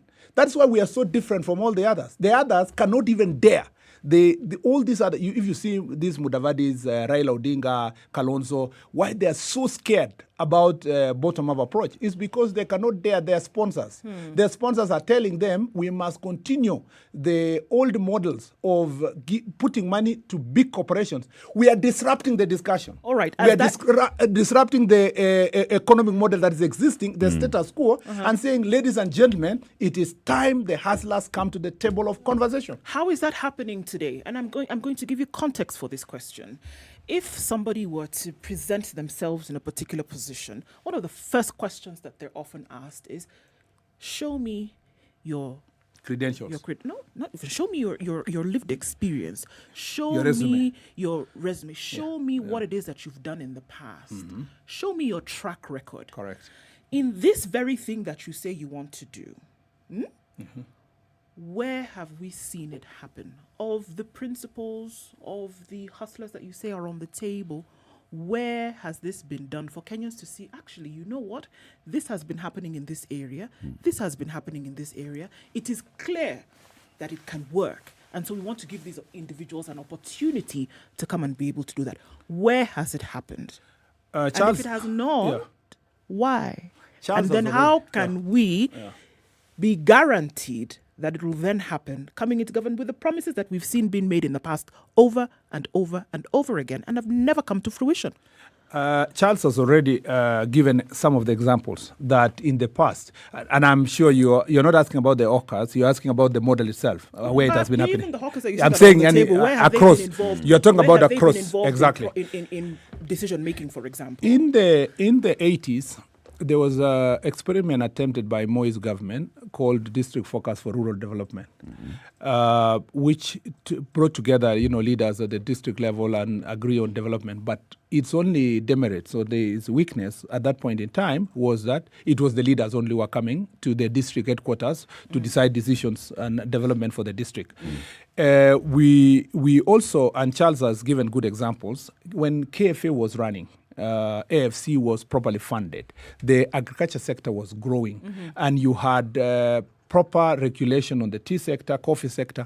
Those sectors of the economy, the agriculture sector of our economy was really contributing and operating competitively globally.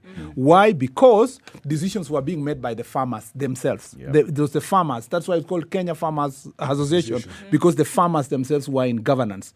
The problem we have at the moment is that it is over time, because of this trickle-down economics, corporations and big money makers and cartels took over the farmer sector. How did they take it? Because they were the suppliers of the fertilizer. Fertilizer at that time was imported by KFA themselves and distributed by KFA to the farmers. But once it became a ministry responsibility, the cartels then came and lived in the ministry and ensured that the cost of fertilizer is high. What did William Ruto do in 2008 when he became a Minister of Agriculture? He was able to push away these cartels to a level where the prices of fertilizer came down from 6,000 to 1,800, which was being accessed by the farmer. What has the Jubilee administration done? They maintained that price for some time, but in the second term, the president unilaterally decided that subsidies for farmers was going to be removed, despite the fact that all over the world, and especially in developed countries, subsidies for all farmers is a very important component of economic growth and protecting the local farmer. He unilaterally decided that the government was not going to control the prices of maize, that we were going to buy maize, and that NCBB was going to operate using market forces. That doesn't happen in other countries in the world. In other countries in the world, the economy is, the agriculture sector is protected by the government itself because it has both oversight responsibility but also a protection responsibility for these farmers. So those are some of the retrogressive things that the second term of President Uhuru Kenyatta has done, being assisted by Raila Odinga and co. When we were there, and if you go to the records in the Senate, in everywhere, in the second term from 2018 to 2019, one of the things I disagreed vehemently with this administration was the reversal of these subsidies for farmers. Because if we in the Hustler Nation are saying we will not only return the subsidies for the farmers, but we will make it even better for them by ensuring that you return the subsidy, but return also the AFC loans at a more accessible terms, lesser than the 10% that is now given by the AFC itself, make the resources more, make agribusiness better, introduce new crops. If it is fruit crops or cash crops and new crops like we've been discussing for avocados for a long period of time and other fruits that if you introduce at the moment, the farmers are going to benefit. Add value to the livestock. Make sure that introduce new breeds. The thing is, if we only decide and do, these things... Were they stopped? Because you can say you had a conversation about these them, things were, but were they stopped? They were not stopped because this is my question. The man on the top, the man on the top is a trickle-down man. Now we are saying a bottom-up person should be on the top. You know, President Harry Truman used to say, and he had a plaque on his table that says, the buck stops here. Yeah. The buck stops at the presidency. Because eventually, all these cabinet secretaries, policy makers, decision makers, we have a president at the moment that doesn't even hold a cabinet meeting. The last time he had a cabinet meeting could have been last year, you know.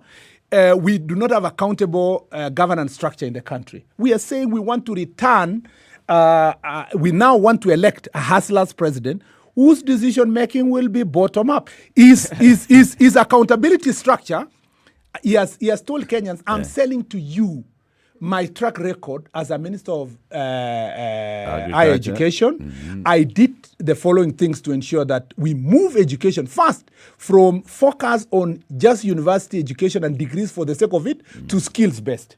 And these skills are going to be useful in running our economy. People who are plumbers, people who are going to be technicians, engineers. I don't recall that.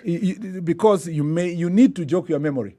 Because the person who marketed and established and ensured that TTIs are established in this country and built at a very low cost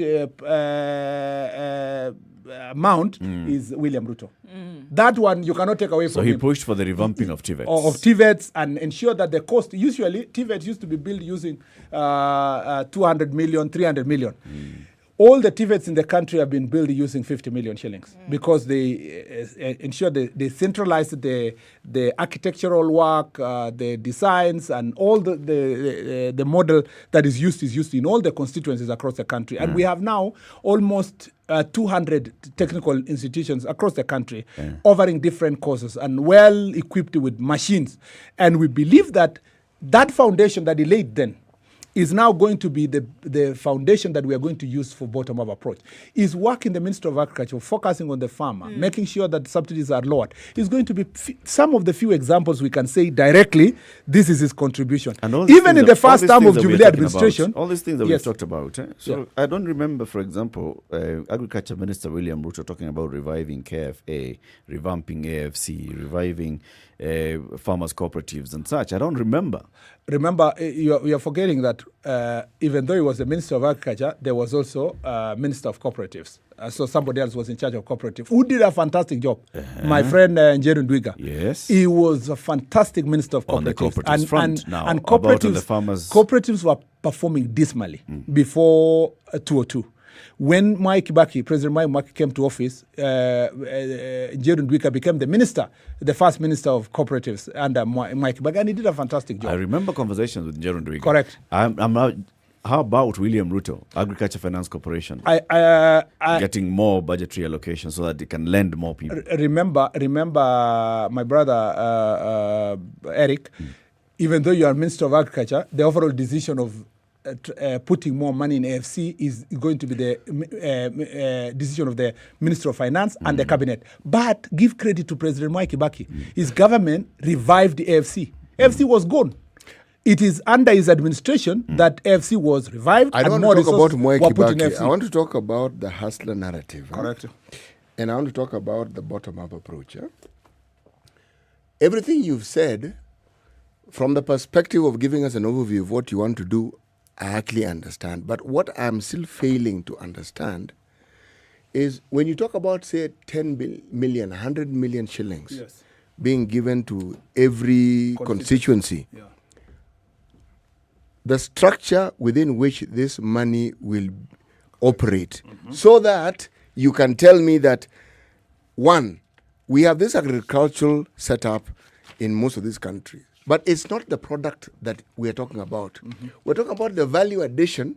Correct. And we're talking about the direction the value addition will go to. So that when you're talking of the money, it is clear that the farmer will get the money for a certain product that they... And we know how this will go up that chain.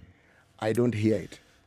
I also don't hear something which is similar to what we saw AGOA doing. You see, what AGOA did, AGOA didn't say, here is 10 billion US dollars or Kenyan shillings to Kenya. They said, no.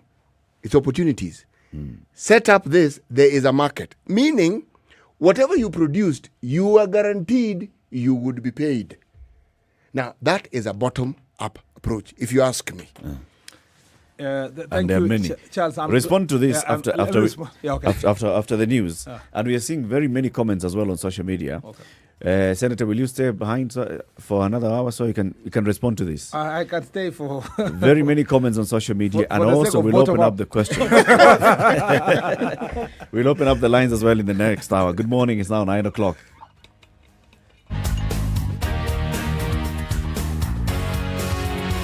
Oh, well, no. There's still 50 seconds to the top of the hour. So let me use these 50 seconds to tell everybody how to call in. 0719-012-600.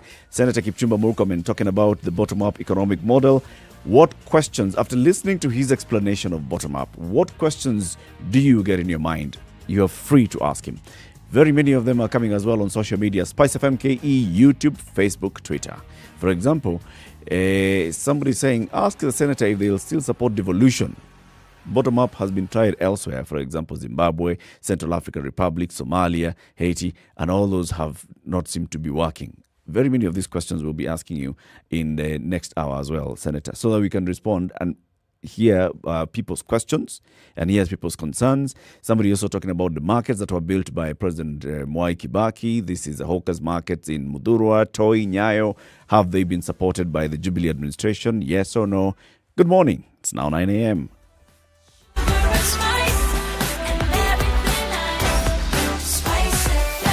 Spice up your life.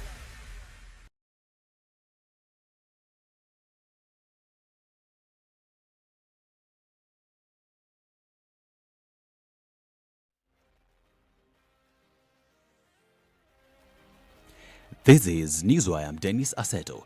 The better part of last week saw NASA affiliate parties pass resolutions to leave the coalition. Wiper leader Kalonzo Musyoka, ANC's Musalia Mudavadi, Ford Kenya's Moses Wetangula and ODM's Raila Odinga announced that their respective party organs had decided to wind up NASA and forge new political directions as we approach the general election. However, the political pronouncements remain just that at the moment. The NASA affiliate members have not yet written to the Registrar of Political Parties informing the organ of the changes, meaning that until the communication has been made officially, NASA remains.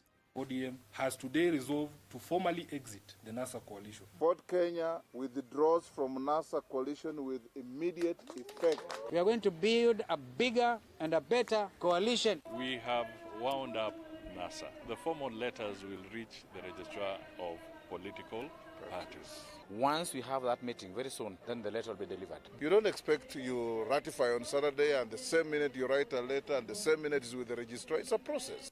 The Independent Electoral and Boundaries Commission currently branches in the process of evaluating the county's boundaries ahead of the forthcoming general elections. The branch's Chief Executive Officer Nelly Ilongo said the county was one of the 5 counties being assessed. He said the move was aimed at identifying the government's boundaries and those used by the IEBC in electoral matters. Tulibahatika sisi kama Kwale kuwa miongoni mwa zile gatuzi 5 ambazo zilifanyiwa pilot study. Wakati mwingine hiyo imeleta sintofahamu, watu hawajui mbona mimi nipige kura huku ili hali nikitaka maswala ya kiserikali ninaenda ofisi ambayo iko kodi nyingine. Trans Nzoia County Workers Union has called on the Public Service Recruiting Body to hire 720 kindergarten teachers on a permanent contract. Union's chairperson Samuel Kiboi has threatened to go to court if the board continues to delay recruitment. Tungetaka kuona all ECT teachers katika Trans Nzoia County ambaye tuliambiwa ya kwamba mwezi wa 7 watakuwa wameajiriwa. Wao wamepewa barua ya kuajiriwa, maana Trans Nzoia hatuna deficit ya kuzaa watoto. So ECT teachers must be confirmed without any condition. Football Kenya Federation has cracked the whip on Gor Mahia and AFC Leopards for failing to honor FKF Premier League match at Thika Municipal Stadium on Saturday. According to FKF, the 2 clubs deliberately failed to play part and will pay for the losses.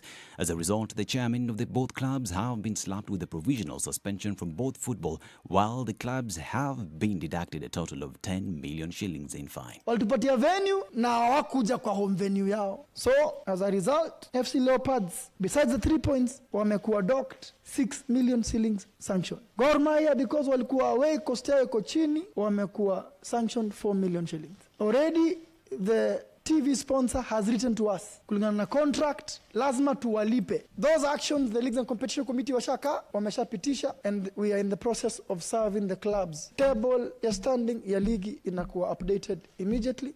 This is Newswire. I'm Dennis Aseto.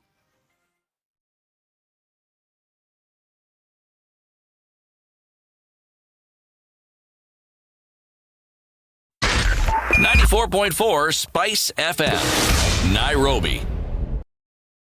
All right, for those folks who are heading out of Nairobi, if you're going in the Nakuru direction, Sokomjinga, right around there, huge traffic jam. Not quite sure what's the cause of that.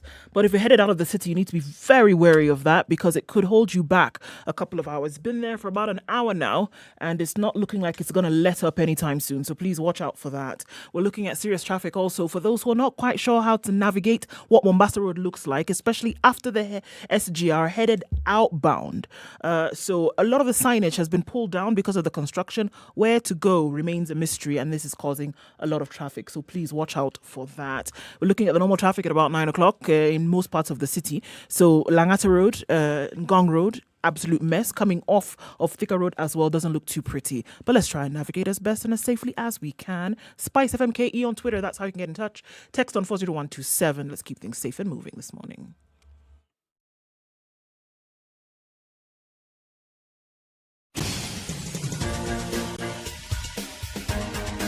This is the Situation Room, the home of hard-hitting political commentary and penetrating insights about the state of the nation. This is a talk radio experience like no other. The Situation Room, a place for hard truths, debates, and elevated conversations. The Situation Room, witty, political, engaging, deep, controversial. In the room, we have C.T. Muga, researcher, academic, seasoned political observer, a fountain of wisdom in these politically uncertain times. Ndu Oko, Nigerian by birth, Kenyan by choice, communications expert, Pan-Africanist, a truth seeker and believer in people power, and Eric Latif, agent provocateur, the man in the chair, seasoned journalist, news hound, a man who believes in punching up, not down. This is the Situation Room. It's 5 after 9, Kenya's biggest conversation. It continues into the final hour of the show, and we still have with us Senator Kipchumba Murkomen speaking about the bottom-up approach. But before we begin the conversation, today's proverb, City. The chief's wealth is his people. The chief's wealth is his people. That's bottom-up. It's the people. You know, everything that I've heard Mheshimiwa speak about, Mheshimiwa has actually, it's like he's not just copy. This is cut and paste, public participation, right? And throw it into everything that you can possibly think of. That, I think, is an ideal situation that I would really love to see. However, in the absence of structures and perhaps a rethinking of what we have and how best what they're proposing would work. Let me give the example of why I'm saying what I'm saying. All these areas of the country that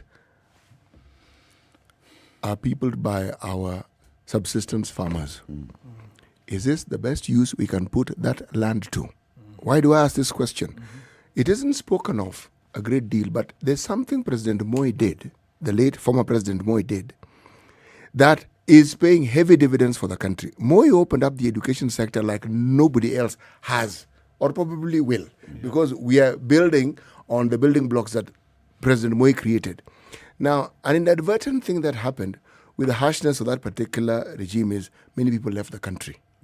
Right now, remittances are just about our biggest foreign exchange earner. So when you talk about human resource, we see that human resource being what it actually is. Now, I'm asking, the land resource that we have, because this is something that our citizens have, given that probably 80% of our population is in the rural areas and they're involved in some subsistence farming. This trickle-down effect, the bottom-up approach that we have, how is it going to add value to these activities that these citizens have, because they form the bulk of our population anyway?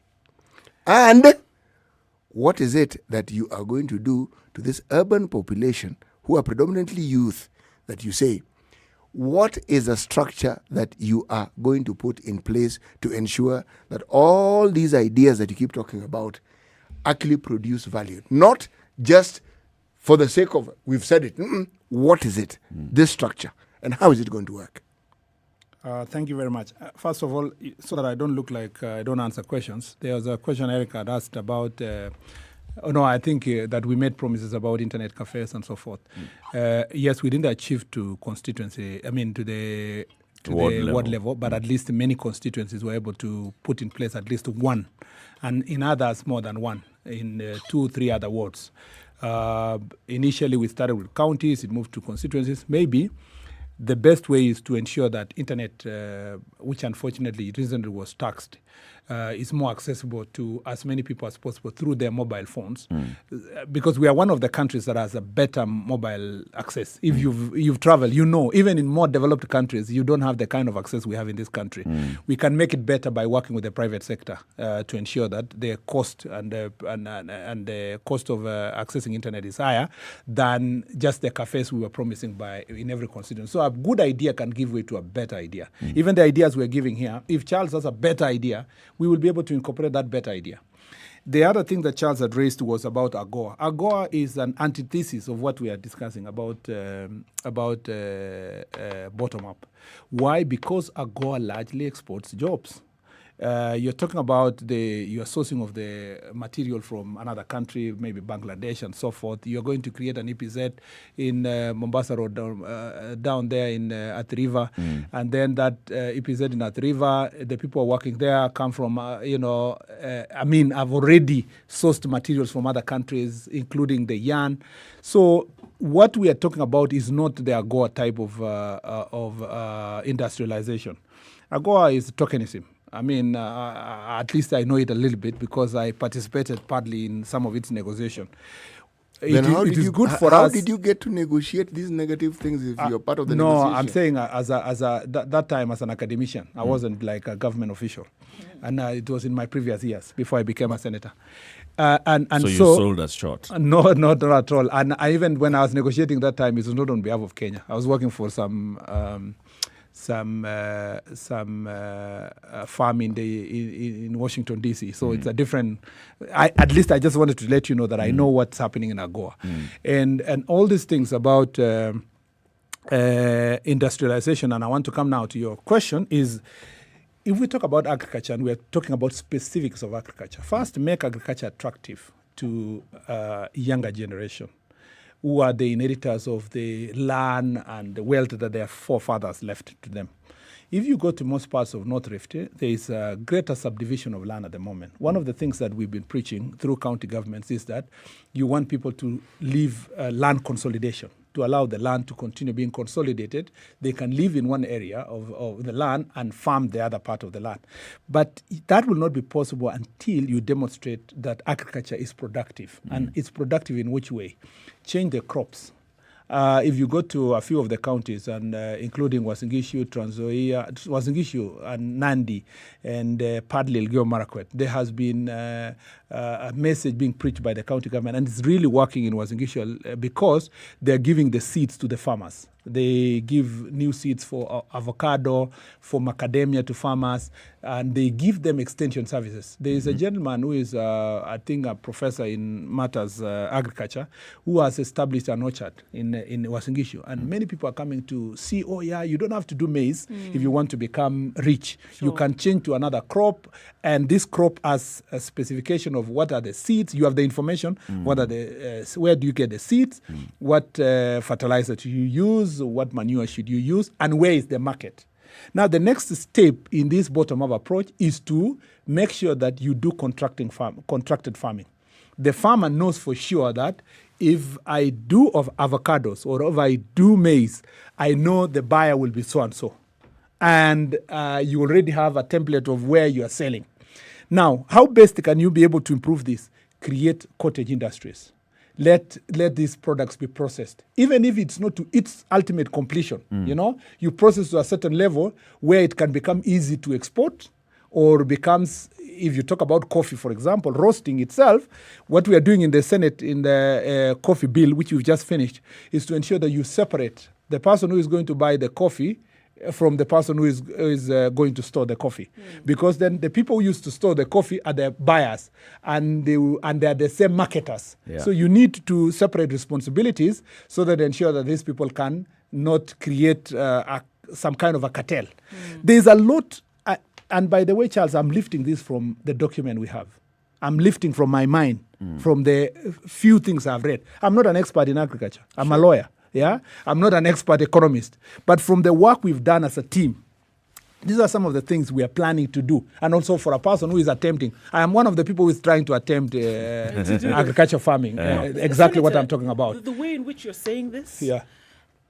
it is so convincing, Yeah. right? Yeah. And the things that you're bringing out Yeah. would make sense. Yes. And they do make sense. Yes. Like we said, they've been practiced the world over. Yeah. They do make sense. My issue is that the spiritedness with which you talk about this is the same spiritedness with which you propelled the Jubilee administration and everything that the administration said they were going to do. Now we are moving somewhere else with as much, if not more, enthusiasm than you previously had. And if we say that present situation or future is always held by historical practice, then the question for many people will be, if you get into that position where things are not quite working, are you going to jump ship again in terms of an ethos? I think in the bottom-up approach, governance now, not the economic part, because it goes together. In the governance structure, if you are having a governance structure that involves those who are affected, the people you're working with, the farmers are on the table. If you look at, let me give you a small example from our political party constitution. The UDA, which I'm going to move to, Oh, you've not done that yet. Well, I have moved in If you spirit, did that, but it'd be a by-election. in terms of paper, that is the ultimate where I'm going to be. Yeah. So there's some dishonesty happening. Okay, go on. There's no dishonesty. There is dishonesty. I'm just like President Uhuru Kenyatta, who is promoting ODM, and He's everybody the party else. leader of Jubilee, but he's promoting ODM, and he's trying to organize NASA to get a presidential candidate. So we are all in this conundrum. But de facto, I am a Jubilee member. I mean, de jure. De facto, I am in UDA. Now, the thing I'm trying to tell you is that even our party constitution tries to, it has established a governance structure that makes sure that Mama Mboga, hustlers, border people have a representation from the ward level to the national level in the political party structure. That is the kind of governance we want also to replicate when we come to office, to ensure that the difference between us and the current government is that decision making is going to be made by those who are affected by that decision from the bottom up. If you read, and again, our constitution supports this principle. If you read Article 170, what structure are you going to have so that what you're saying actually works? That's where I'm coming. Yes. If you read Article 174 of the Constitution, you realize already devolution is about government to the people. So, bottom-up approach kind of mirrors the governance structure already put in place in terms of devolved system of government. And that's why we're talking about constituencies, that the resources will be sent to a governance structure that is already provided for the constitution, that's closer to the people, that's called a constituency. But my question in is, terms I hope of you're going to go there. How do you now make sure that this one works?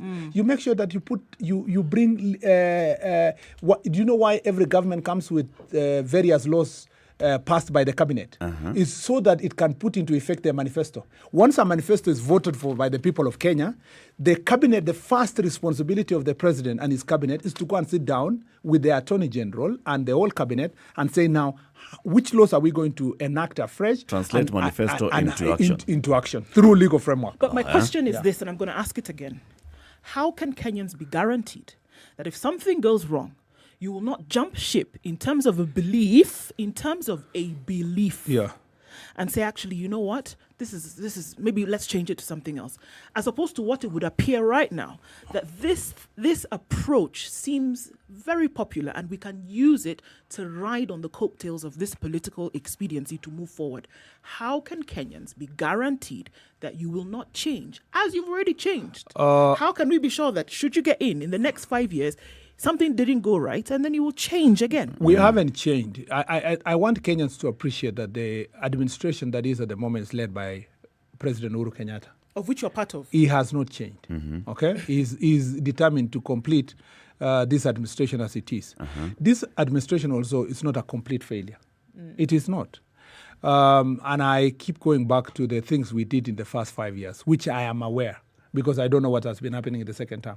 I have been an outsider like many other people. But in the first term, the things we did are things that are tangible and accountable. The number of the roads we increased, from by almost 7,000 kilometers. And by just changing the model, by creating these low-volume seal roads, we are able to open as many parts of the country with a smaller, less thicker tarmac road, but at least accessible to the people better than the maram that we used to have in place.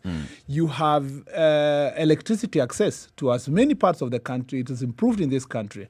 You have... Which in turn has almost collapsed KPLC.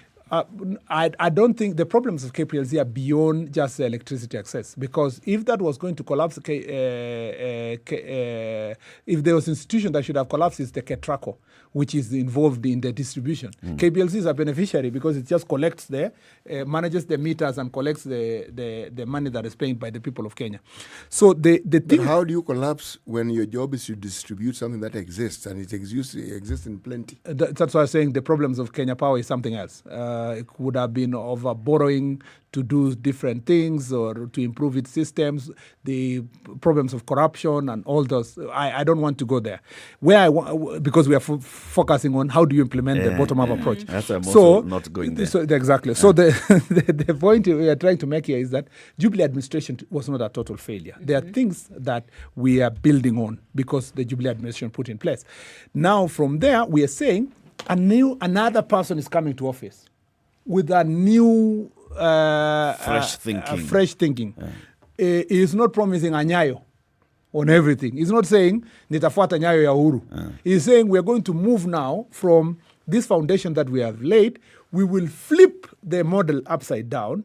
We will focus on the people who are at the lower level of the pyramid and make sure that we grow the economy from there coming up, building on some bits and pieces of what was already existing from 1963, but also making sure that we start afresh in many other sectors that will ensure that the bottom-up approach is achieved. But what Ndu is asking is basically saying, looking at your recent history, right, as the principles of this new movement, when you talk about, for example, that governance is going to be people-centered. Yes. Now, if we look at UDA, just UDA itself, as a party, today, we are not seeing that people-centered governance in UDA. I think I will just say... The chairman of UDA was not elected by the people, he's not a hustler. The leadership of UDA is not hustler-led.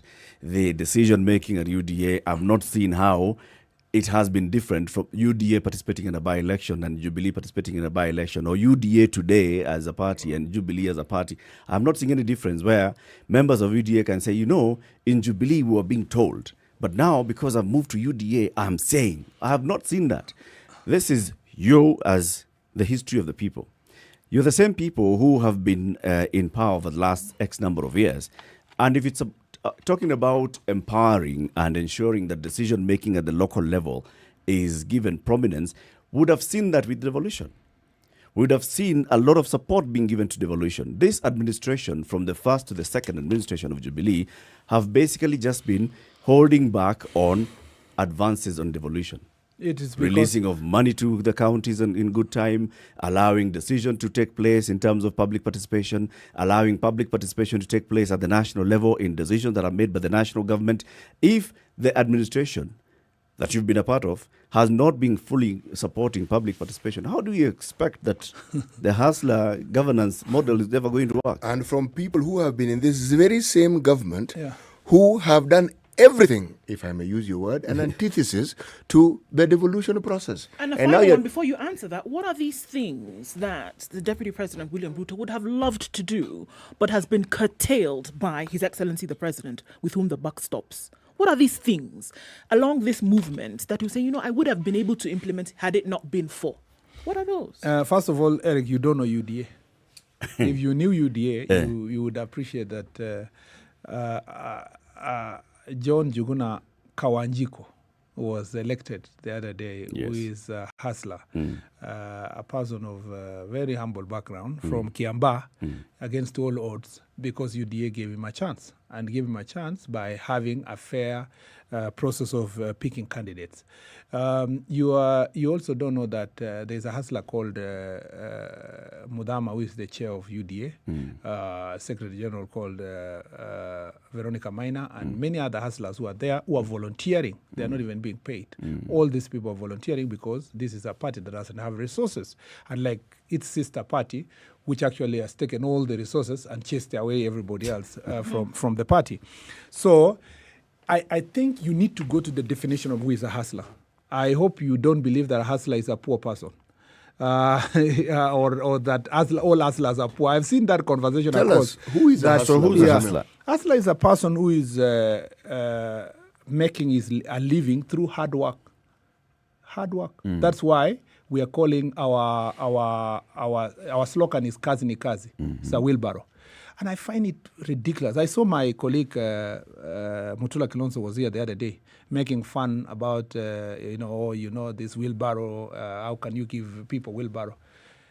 His party symbol is an umbrella. Is an umbrella. Is he distributing umbrellas in Makueni? No, he's not. He's not. That's the difference between him and you. Yeah. So these are the people who are having oranges as their party symbol. They're distributing oranges. And the other one distributing cuckoos. We are saying that our symbol. Jubilee was promoting a handshake. And when a handshake happened, you bolted. Our symbol is demonstration of resilience and hard work. There are people who say that the wheelbarrow is a 16th century tool. A 16th century tool that is found in both White House, that is found in State House, that is found in a village house, that is found in every part of this world. Why? Because it has the resilience. The mark of a hustler is resilience, is the capacity and ability to rise above all odds, against all odds, to the levels that he wants to rise in economically, academically, and in every way in life. Thank you very much for the Kizungu. Yes, but exactly. I'm asking people-centered governance in UDA. At the moment, most of the people who are running UDA at the moment are volunteers. When the elections will take place, and I told you our constitution is very clear, the elections will start from a polling station, and it will have a clear representation of small traders, including border riders, mama bogas, and the constitution makes sure that representation is all the way to the national level. The people you see now that have made UDA become an instant sensation across the country are because these are people who are in Jubilee and hustlers at heart. They were in Jubilee Party. They were disappointed that they were not being given an opportunity to participate in the party affairs of Jubilee. They are disappointed in the manner in which people were chased from Jubilee itself. And they said, this is our better option for us to grow this ideology that we've always had, that we must be able to create a nation where everyone will not be judged by their tribe, by their ethnicity, but by the content of their character. Let's broaden the conversation. Before. We promise that we're going to be picking calls in this hour. So let's start. Joel from Kericho, good morning. Joel? Good morning. Good morning, Joel.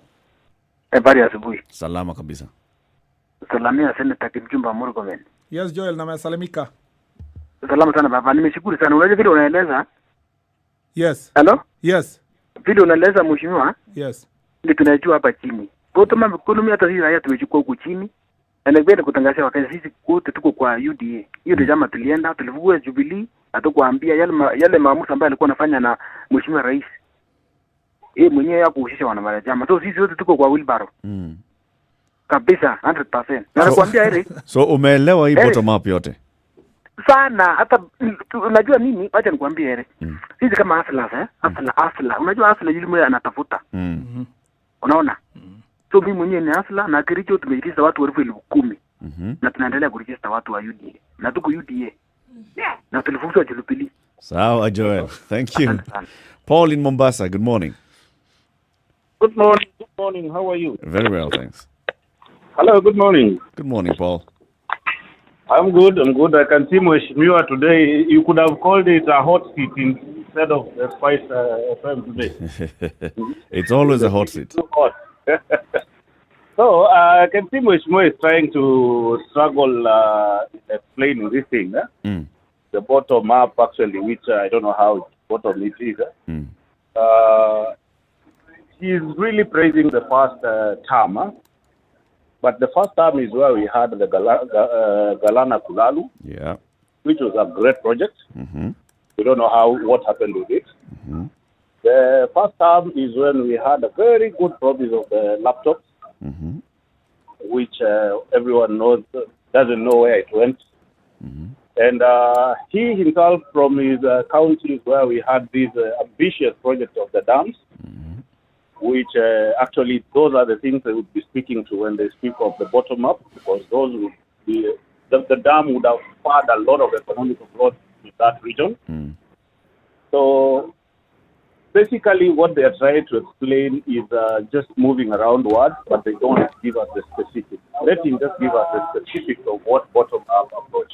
Okay. Because when he talks about improving the roads in the rural areas, I think would they be fighting or conflicting with the county? Because some of those feeder roads are supposed to be done by the county. So how are they going to do it with the county? Okay, he'll respond to those ones. Yegon in Nandi, good morning. Yes, good morning, Eric. How are you? Are you in Nandi? Where are you, Yegon? You're always moving. I'm in Wajir. Okay. Yeah. So my question to our fellow midfielder in the Asala nation is, what percentage or what are you going to do when it comes to allocation of default funds to the counties? The second question is, how are you going to do about the employment structure and system now that we have a lot of graduates suffering on the ground? All right. Asante. Dr. Mike, good morning. Hi, Latif. How are you? Very well, thanks. Okay, I'm just disappointed, because for the last 1 year, when this hustler narrative that again metamorphosed to a bottom-up approach came up, I've not heard anything about what actually ails our country, and that is corruption. You look at the whole contingent of all those guys who are propagating this bottom-up thing, they have been in this government all along. Does it mean that Mheshimiwa there has never done anything to do with this bottom-up in his constituency? Because, I would expect him to do, public participation. I would expect him, by the time he's doing that feeder road in his village, that person in the bottom told him this is what we need. So at the end of the day, I just find it like a personal vendetta between two people in that government. They want to bring it down, to bring their fight down here to us. They want it to trickle which down don't to matter us. to us. They want to trickle down their fights to us, and yet the whole lot in that place is just riddled with one thing: corruption. In fact, one of his lieutenants is answering to charges of 12 billion somewhere. In his constituency himself, we have another white elephant lying there. And you see, at the end of the day, let me tell you, Latif, these guys will just go in there, and again, if they decide to work on this model they're talking about, we just don't need to go far. Idi Amin decided to take money back to the pockets of Ugandans. We know what has happened to their shilling. In fact, the late this guy called this Zimbabwe guy, Robert Mugabe, brought about that thing of kurudisha pesa wapi kwa hasla, kwa mivuko. Has Zimbabwe ever woken up? So let them not stop lying to us. Let them tell us one good thing and one good story we want to hear. What is it that they're doing about this corruption menace? How will we just recover half of what we've stolen, of what they have stolen? Thank you. So that we pay off these things that we have here. Thank you, Mike. And they save us all this game. Asante, Mike. Brian in Nairobi, good morning. Good morning, guys. Morning. I think I want to agree with the senator and you people. You should interrogate this matter from what the senator said. For you to understand the bottom-up approach, you need to understand the model that we have right now of trickle down. this is not new money that the bottom-up approach want to redistribute. In fact, in private sector, bottom-up approach is very clear, especially in the equity bank model of banking the unbanked.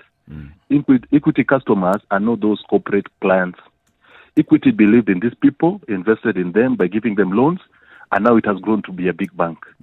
Same thing happened to EABL when they invested in KEG. They contracted small-scale farmer, guaranteed to buy their product. In the meantime, they build a good brand by the name of KEG until a certain finance minister said that they cannot differentiate between sorghum and barley, and they tax it to its death. Now, the fuse comes in when it's in public sector. This bottom-up approach should target the poor, not as safety nets, not as CSO kind of thing, but as a core of the business. First of all, it has started as a philosophy, which is a good thing. Like the same way we had Vision 2030, we had Peace, Love, and Unity, the Nyayo philosophies.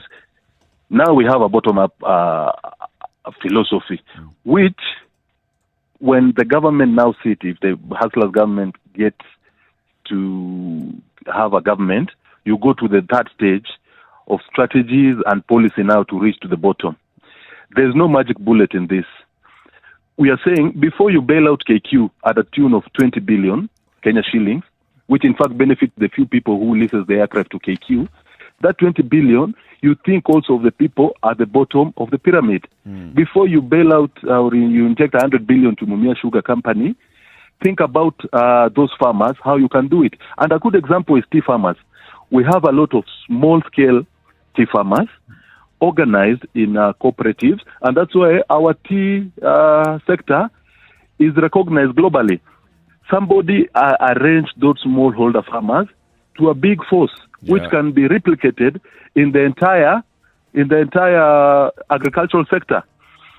Another example of a failed thing is that Uwezo Youth Fund, where they used to give collateralized loan to groups. And the group dynamic is very difficult to organize.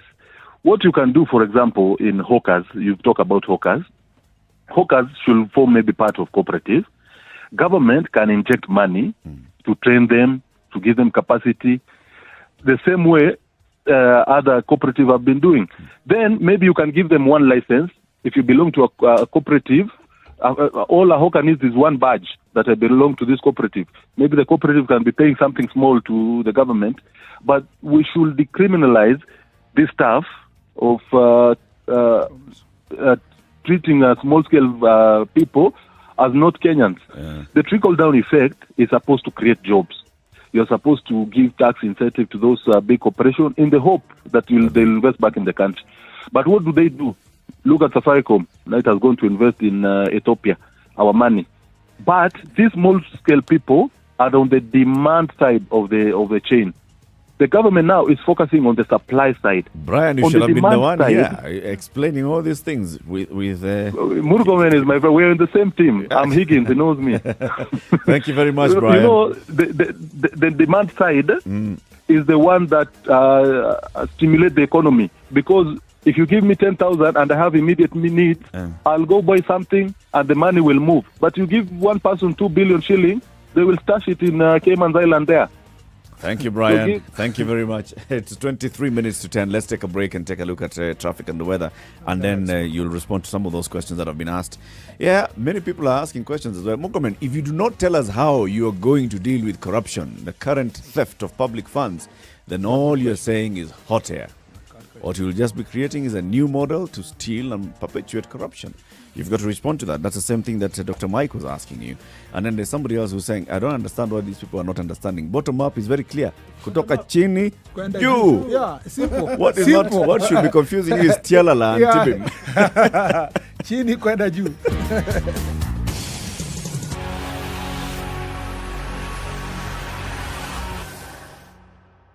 This is the Situation Room, the only way to start your day. Spice up your life.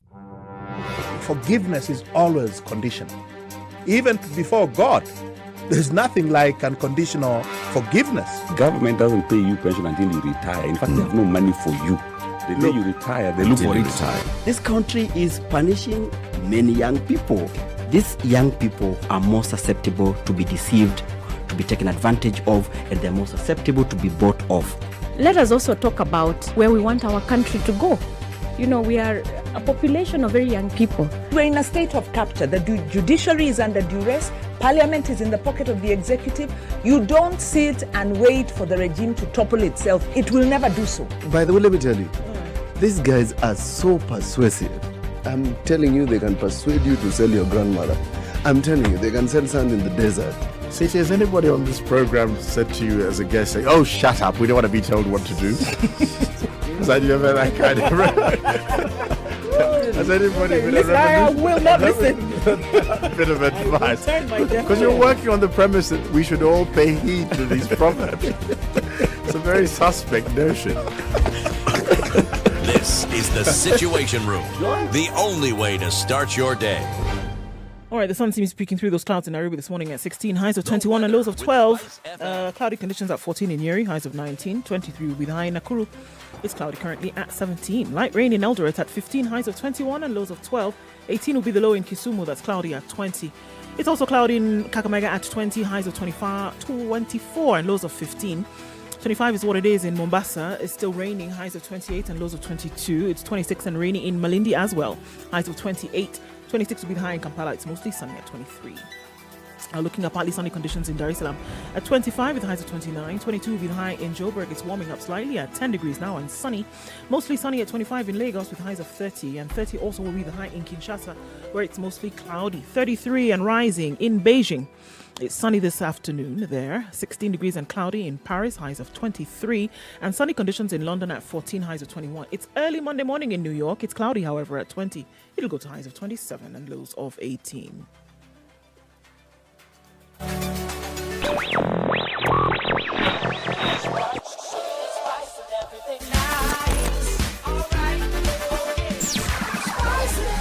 Spice up your life. All right. So we're still looking at a bumper-to-bumper situation on many parts of Thika Road today, trying to then join with Kiambu Road, heading out into the Pangani underpass, but it looks like it's going to remain red for some time. Mombasa Road outbound, not too bad. Inbound, however, looks pretty crazy, especially where parts of the road have been sectioned off for construction. So watch out for this one. All right. The roundabouts seem to be causing some issues this morning, so let's watch out for that. The bypass is, however, offering some good vibes. Southern bypass, then connecting with the Langata Road, looks good, but Langata Road itself, as you get to the Timor roundabout, is still jam-packed. We're going to be out of traffic hour. Actually, we have been for 10 minutes, but it seems like things are still quite jammy. Let's take a look later. SpiceFM KE through the day. Talk to us on text as well on 40127.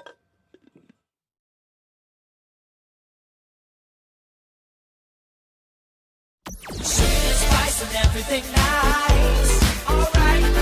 Okay. SpiceFM. Spice up your life. Mature, intelligent talk every morning. Spice up yourself.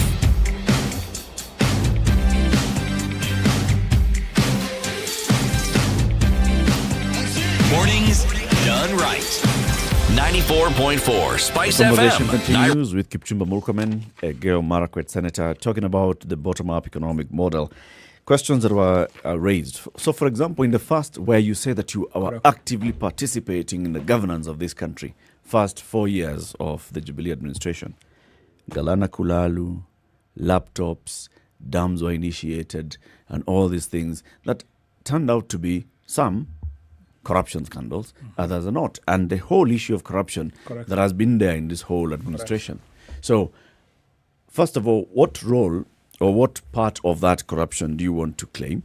And two, how do you want to deal with corruption in the future? First, we must. You cannot hide or pretend to defend any form of corruption from NYS, from all these up to recently the allegations of KEMSA and all these other corruption. Do you know what drives that corruption? Trickle down. Can I tell you how? Trickle down economics is high intensive capital investment. So if you are doing a road of 80 billion, okay, between overpass, or you're doing an SGR of 350 billion, it's easy for you to steal 2 or 3 billion and very difficult to investigate and notice than if you are doing an investment in a village of 100,000, okay, or investing in a cooperative society of 1 million. So part of the hidden corruption is in the capital intensive projects. You know, these ones of 10 billion, 20, 30, 40. And I'm not saying it is something to be condoned. I'm trying to say, first of all, by going for bottom, it's an enabler. The trickle-down economics is an enabler. The big corporations, the drivers of this corruption is not the mama mboga, is not the boda guy, is not the small subsistence farmer or small-scale traders. It is driven by the bigger corporations, the big men in the economic sector. And that's where corruption is hidden. If you look at what Brian gave us an example of KQ, you go bail out a company like KQ, you put there 20 billion, you know, and you're not explaining to us, are we bailing out a public sector or a private sector, the people who are leasing the equipment to the company. You go to Mumias, how many times has it been bailed out? If you go to this other company in Webuye, Pan Pepper, how much money have we put without the company coming up? Yet, next door, in the case of Mumias, next door, a private investor comes to put up a sugar company and it's doing very well. So meaning that it is not the sugar milling and the sugar business that is doing badly, it's the management structure and the amount of money that has been put there. So we are saying, first of all, as an answer to that corruption issue, have a bottom-up decision-making process, that's a governance, that makes money more accountable. If you look at CDF as a model, corruption is less. It's not like it's not there. It's lesser in CDF because the decision-making is made by the people at the local level. It's even lesser. In my county, 40% of the development funds are given to all the wards. Again, corruption is lesser because that money is decided by the villagers at the local level. And they're able to say, this road, no, this road cannot be more than 1 million shillings. Cannot be in this. So accountability is achieved it's from bottom up. As an answer to that corruption issue, we are going to distribute investment to a smaller and lower cadre of the economy across the country. Someone but number two, of course, that creates more opportunities for stealing. Somebody who's intent on stealing, then they just have more opportunity. All those examples you've given. I'm just saying. CDF, I'm just saying. First, it's not going to eliminate. Fund, it will Kenya minimize. Rural Roads Authority, right? We have corruption scandals at Kera. Correct.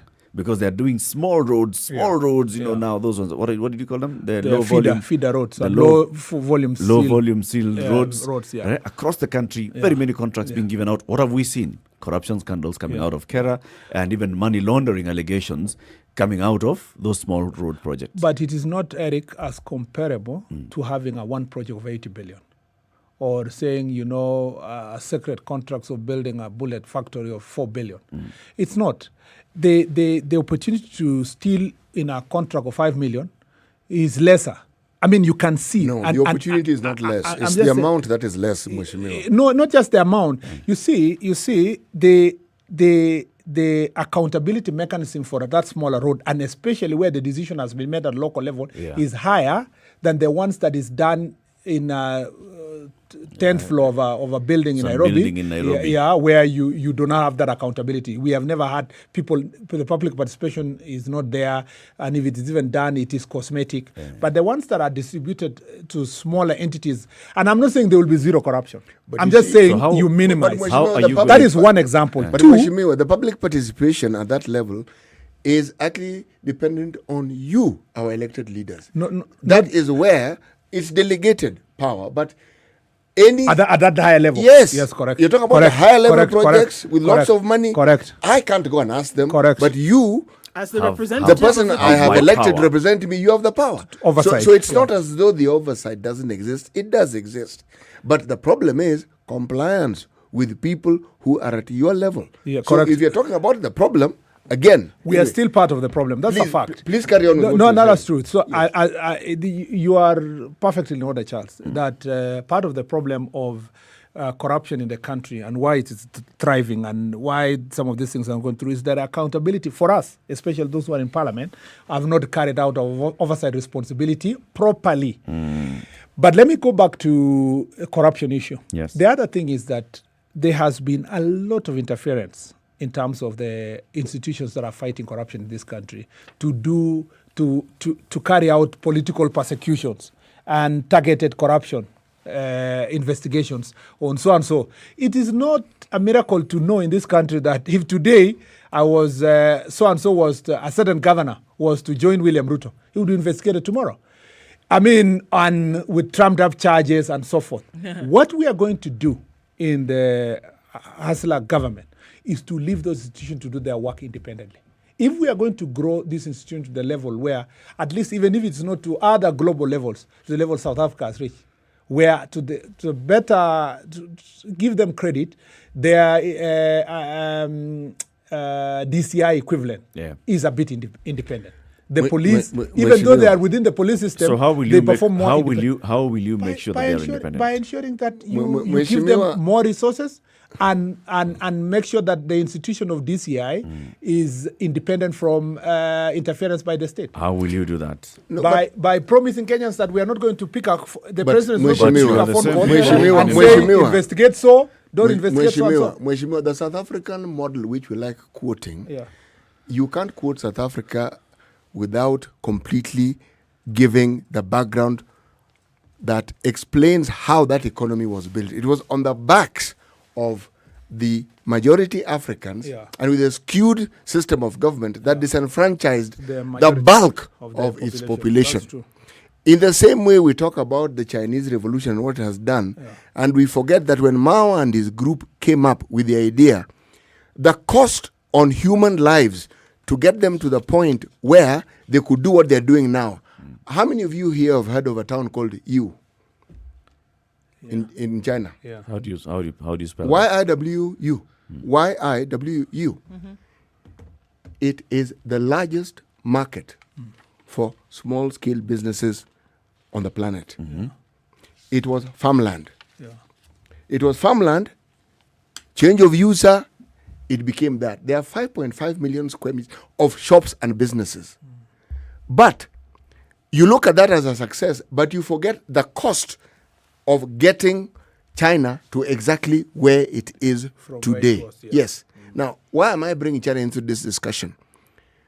They were also predominantly a rural economy. That's true. For the longest time. That's true. And suffered poverty that we in Kenya can't even begin to imagine. Here you are talking about changing Kenya, and I'm focusing on, again, the bulk of the population of this country is still in the rural areas. Even someone who doesn't understand economics knows that in the absence of a certain form of industrialization, the lives of these people will not change. Correct. That's why I asked the question earlier on. Yeah. Yes, they are farmers. But what value addition processes, as you look at the various regions, are you going to say, folks, this is what you're good at. This is what we will do. This is how we'll go about it. So that the money that you're talking about, that 100 million per constituency, when I ask about the structure, you can tell me the value addition is going to be in this and this and this, so that, not immediately, but in the next, because it can't be immediate. That's true. What the Jubilee government has done, to its credit, it has followed up on the infrastructure projects that the Kibaki government began. And it's because in the absence of this infrastructure, all these things we're talking about cannot happen. Correct. So even as you talk about the roads and what have you. So I'm going back to the question I asked earlier on. The hustle narrative is an empowerment narrative. And it makes sense as an empowerment narrative. Even if you have a policy document, even if you say you have a manifesto, but you cannot clearly explain how you are going to lift people from this poverty that they have and how you're going to shape and change the economies of these counties right up to the basics. If you can't say that and all you're saying is that this is what you hope to do, then unfortunately, Mheshimiwa, you will fall into the category of just another politician saying political niceties. And that will be really unfortunate. Before I respond to Charles, there are two other questions. But let me just quickly say to Charles that I have said that over and over again. The problem with you is that you want us to exhaust every sector in this show. No, I want a structure. I've asked that question many times. Yeah. that structure, what I've heard a platitude. Yeah. We're hoping to do this. Yeah. Structure. What do you mean by structure? Good question. What Yeah. I mean by structure Yeah. is what I started off with by saying, in the agricultural sector, Yeah. we will revive these institutions Correct, because they correct, can do this. correct. And you name them. Correct. In the Is that industrial the sector. Is that the structure you want? But those are the No, structures. that is not the structure, as I understand. What If do you understand by If structure, you are talking Mheshimiwa? about, if you are talking about structure, it will have to be specific to every item that informs the bottom-up economics. For example, I talked about the fund, and I told you capital access is very important when you want to spur the economy from the local level. And I said we are promising in the beginning to create 100 million fund in every constituency to assist local farmers, or local traders, local hustlers to be able to access capital to grow their businesses and their agriculture and so forth. How are you going to do that? Create a legal framework that enables that fund to be accessed by these people, borrowed at a concessional rates. So you're thinking like a lawyer. No, that's because true. You are a lawyer. No, we start from there because if you are going to say legal structure, you are going to talk about, first of all, the structure. It has to be legal. I didn't say legal structure. It has to be legal. It has to be. The legal because if you are going to borrow, is if you are part going of to the say, structure, Mheshimiwa. that's true. But if you are going to say you are going to have an AFC that's going to give loan to farmers, Mheshimiwa, that's you to should have a legal said, structure. We'll start with the legal structure. That's Yeah. part of the structure. Yeah. Then with that, Yeah. I'm not I disagreeing with you. don't think, Charles, you have not understood me. You have understood. What you want is an exhaustion of everything we are You going want to do. spec- We're not going to do it today. We want We have specifics. I've given you a number, myriads of examples of the things we want to do. We want If you want us to exhaust the Basically, manifesto, I can come the next show. What Then we city- move to the what next. city is asking for, and Yeah. which is what we've asked for, Yeah. is specifics. I have given you how many specifics? So there's one specific that you've given. Yeah. 100 million shillings going Correct. to every Correct. constituency. A legal that will structure. Go, blah, Yes, blah, blah, blah. I All told right? you about establishment of cottage industries. Yes. Now let's. Processing plants. How are you going to do that? I told you about contracted farming, making sure that the farmers have a market for their produce. Those are examples. Yeah, that I you gave gave you a number of examples. So many. of what is currently happening. Well, not necessarily at a large scale. It's happening in bits and pieces of parts of the country. Okay. Now, Respond to the other two- and the other that's why. questions So that we have then from the other colleagues. questions we were discussing. Will we fight counties? Of course not. My track record, let me speak for myself first. My track record for fighting for devolution and more resources to counties speaks for itself. In fact, it's part of the reason why Jubilee administration were tired of me as a majority leader. Because the last action we did was to go to court to force the national government to give money to county. Mhm. And I said the buck stops with the president. You know, the current president is saying he's going to work. The current deputy president. the current deputy, who is our presidential candidate, Mm. is promising that he's going to change this from bottom up. And if it's going to be bottom up, it means that the counties are at the heart of the bottom as we come up to the national level, meaning that there will be inter-county. There are a lot of inter-county relations in so many of these things.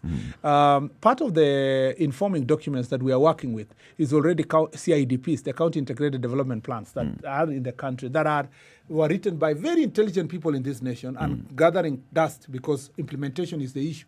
So if you ask me, what are you going to do different? It's because of our resolute resolve and commitment to do things differently. It's about the person who is in the office. The leadership. And then the question of dams and all these structures, and I've already explained that in terms of the corruption, but it is still important for this country to make sure that we invest in not just rain-fed agriculture, but irrigated agriculture so that we can sustain production throughout the year. Because the problem we're having at the moment is because the vagaries of weather, climate change are affecting our production. In fact, integral to our plan in terms of bottom-up approach is ensuring that we cannot succeed to deal with these small-scale farmers without dealing with matters of climate change.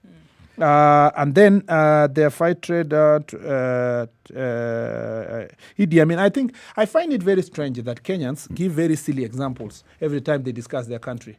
They want to talk about Zimbabwe, Somalia, Idi Amin, even somebody who never understands what Idi Amin did. In fact, I don't even know where he collected in his piece of history the money that Idi Amin put in people's pockets and so forth. Was it an economic model? Was it cash transfer?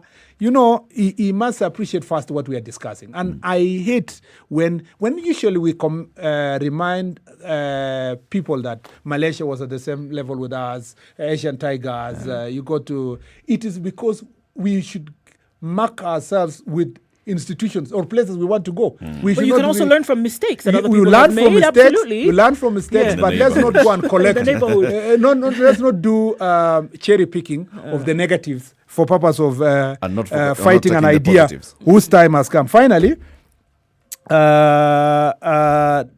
yes, we need to remove this criminal mentality, the criminalization of, this trickle-down trickle-down economics has made corporations so powerful that they have been able to lobby the state to and pass laws and force the state to pass laws that makes people like hawkers to look like criminals. People who are selling goods in Muthui and other places as they look like they are violating intellectual property. So I'm saying ours, because hustlers themselves will be on the table. Will be on the table. We will undo all these you'll tell us laws how and the hustlers regulations. come to the table. You know, these guys want 20 seconds to the top of the hour. City. A socialist state is what I'm hearing these guys talking about. Today's proverb? The chief's wealth is in his people. Kipchumba Murkomen, thank you very much for joining us today. Thank you very much for having me. Look forward to having you coming again next time. Yes. Asante sana. Have a Enjoy. lovely day, folks. Thank you. It's Thank now you. 10 a.m.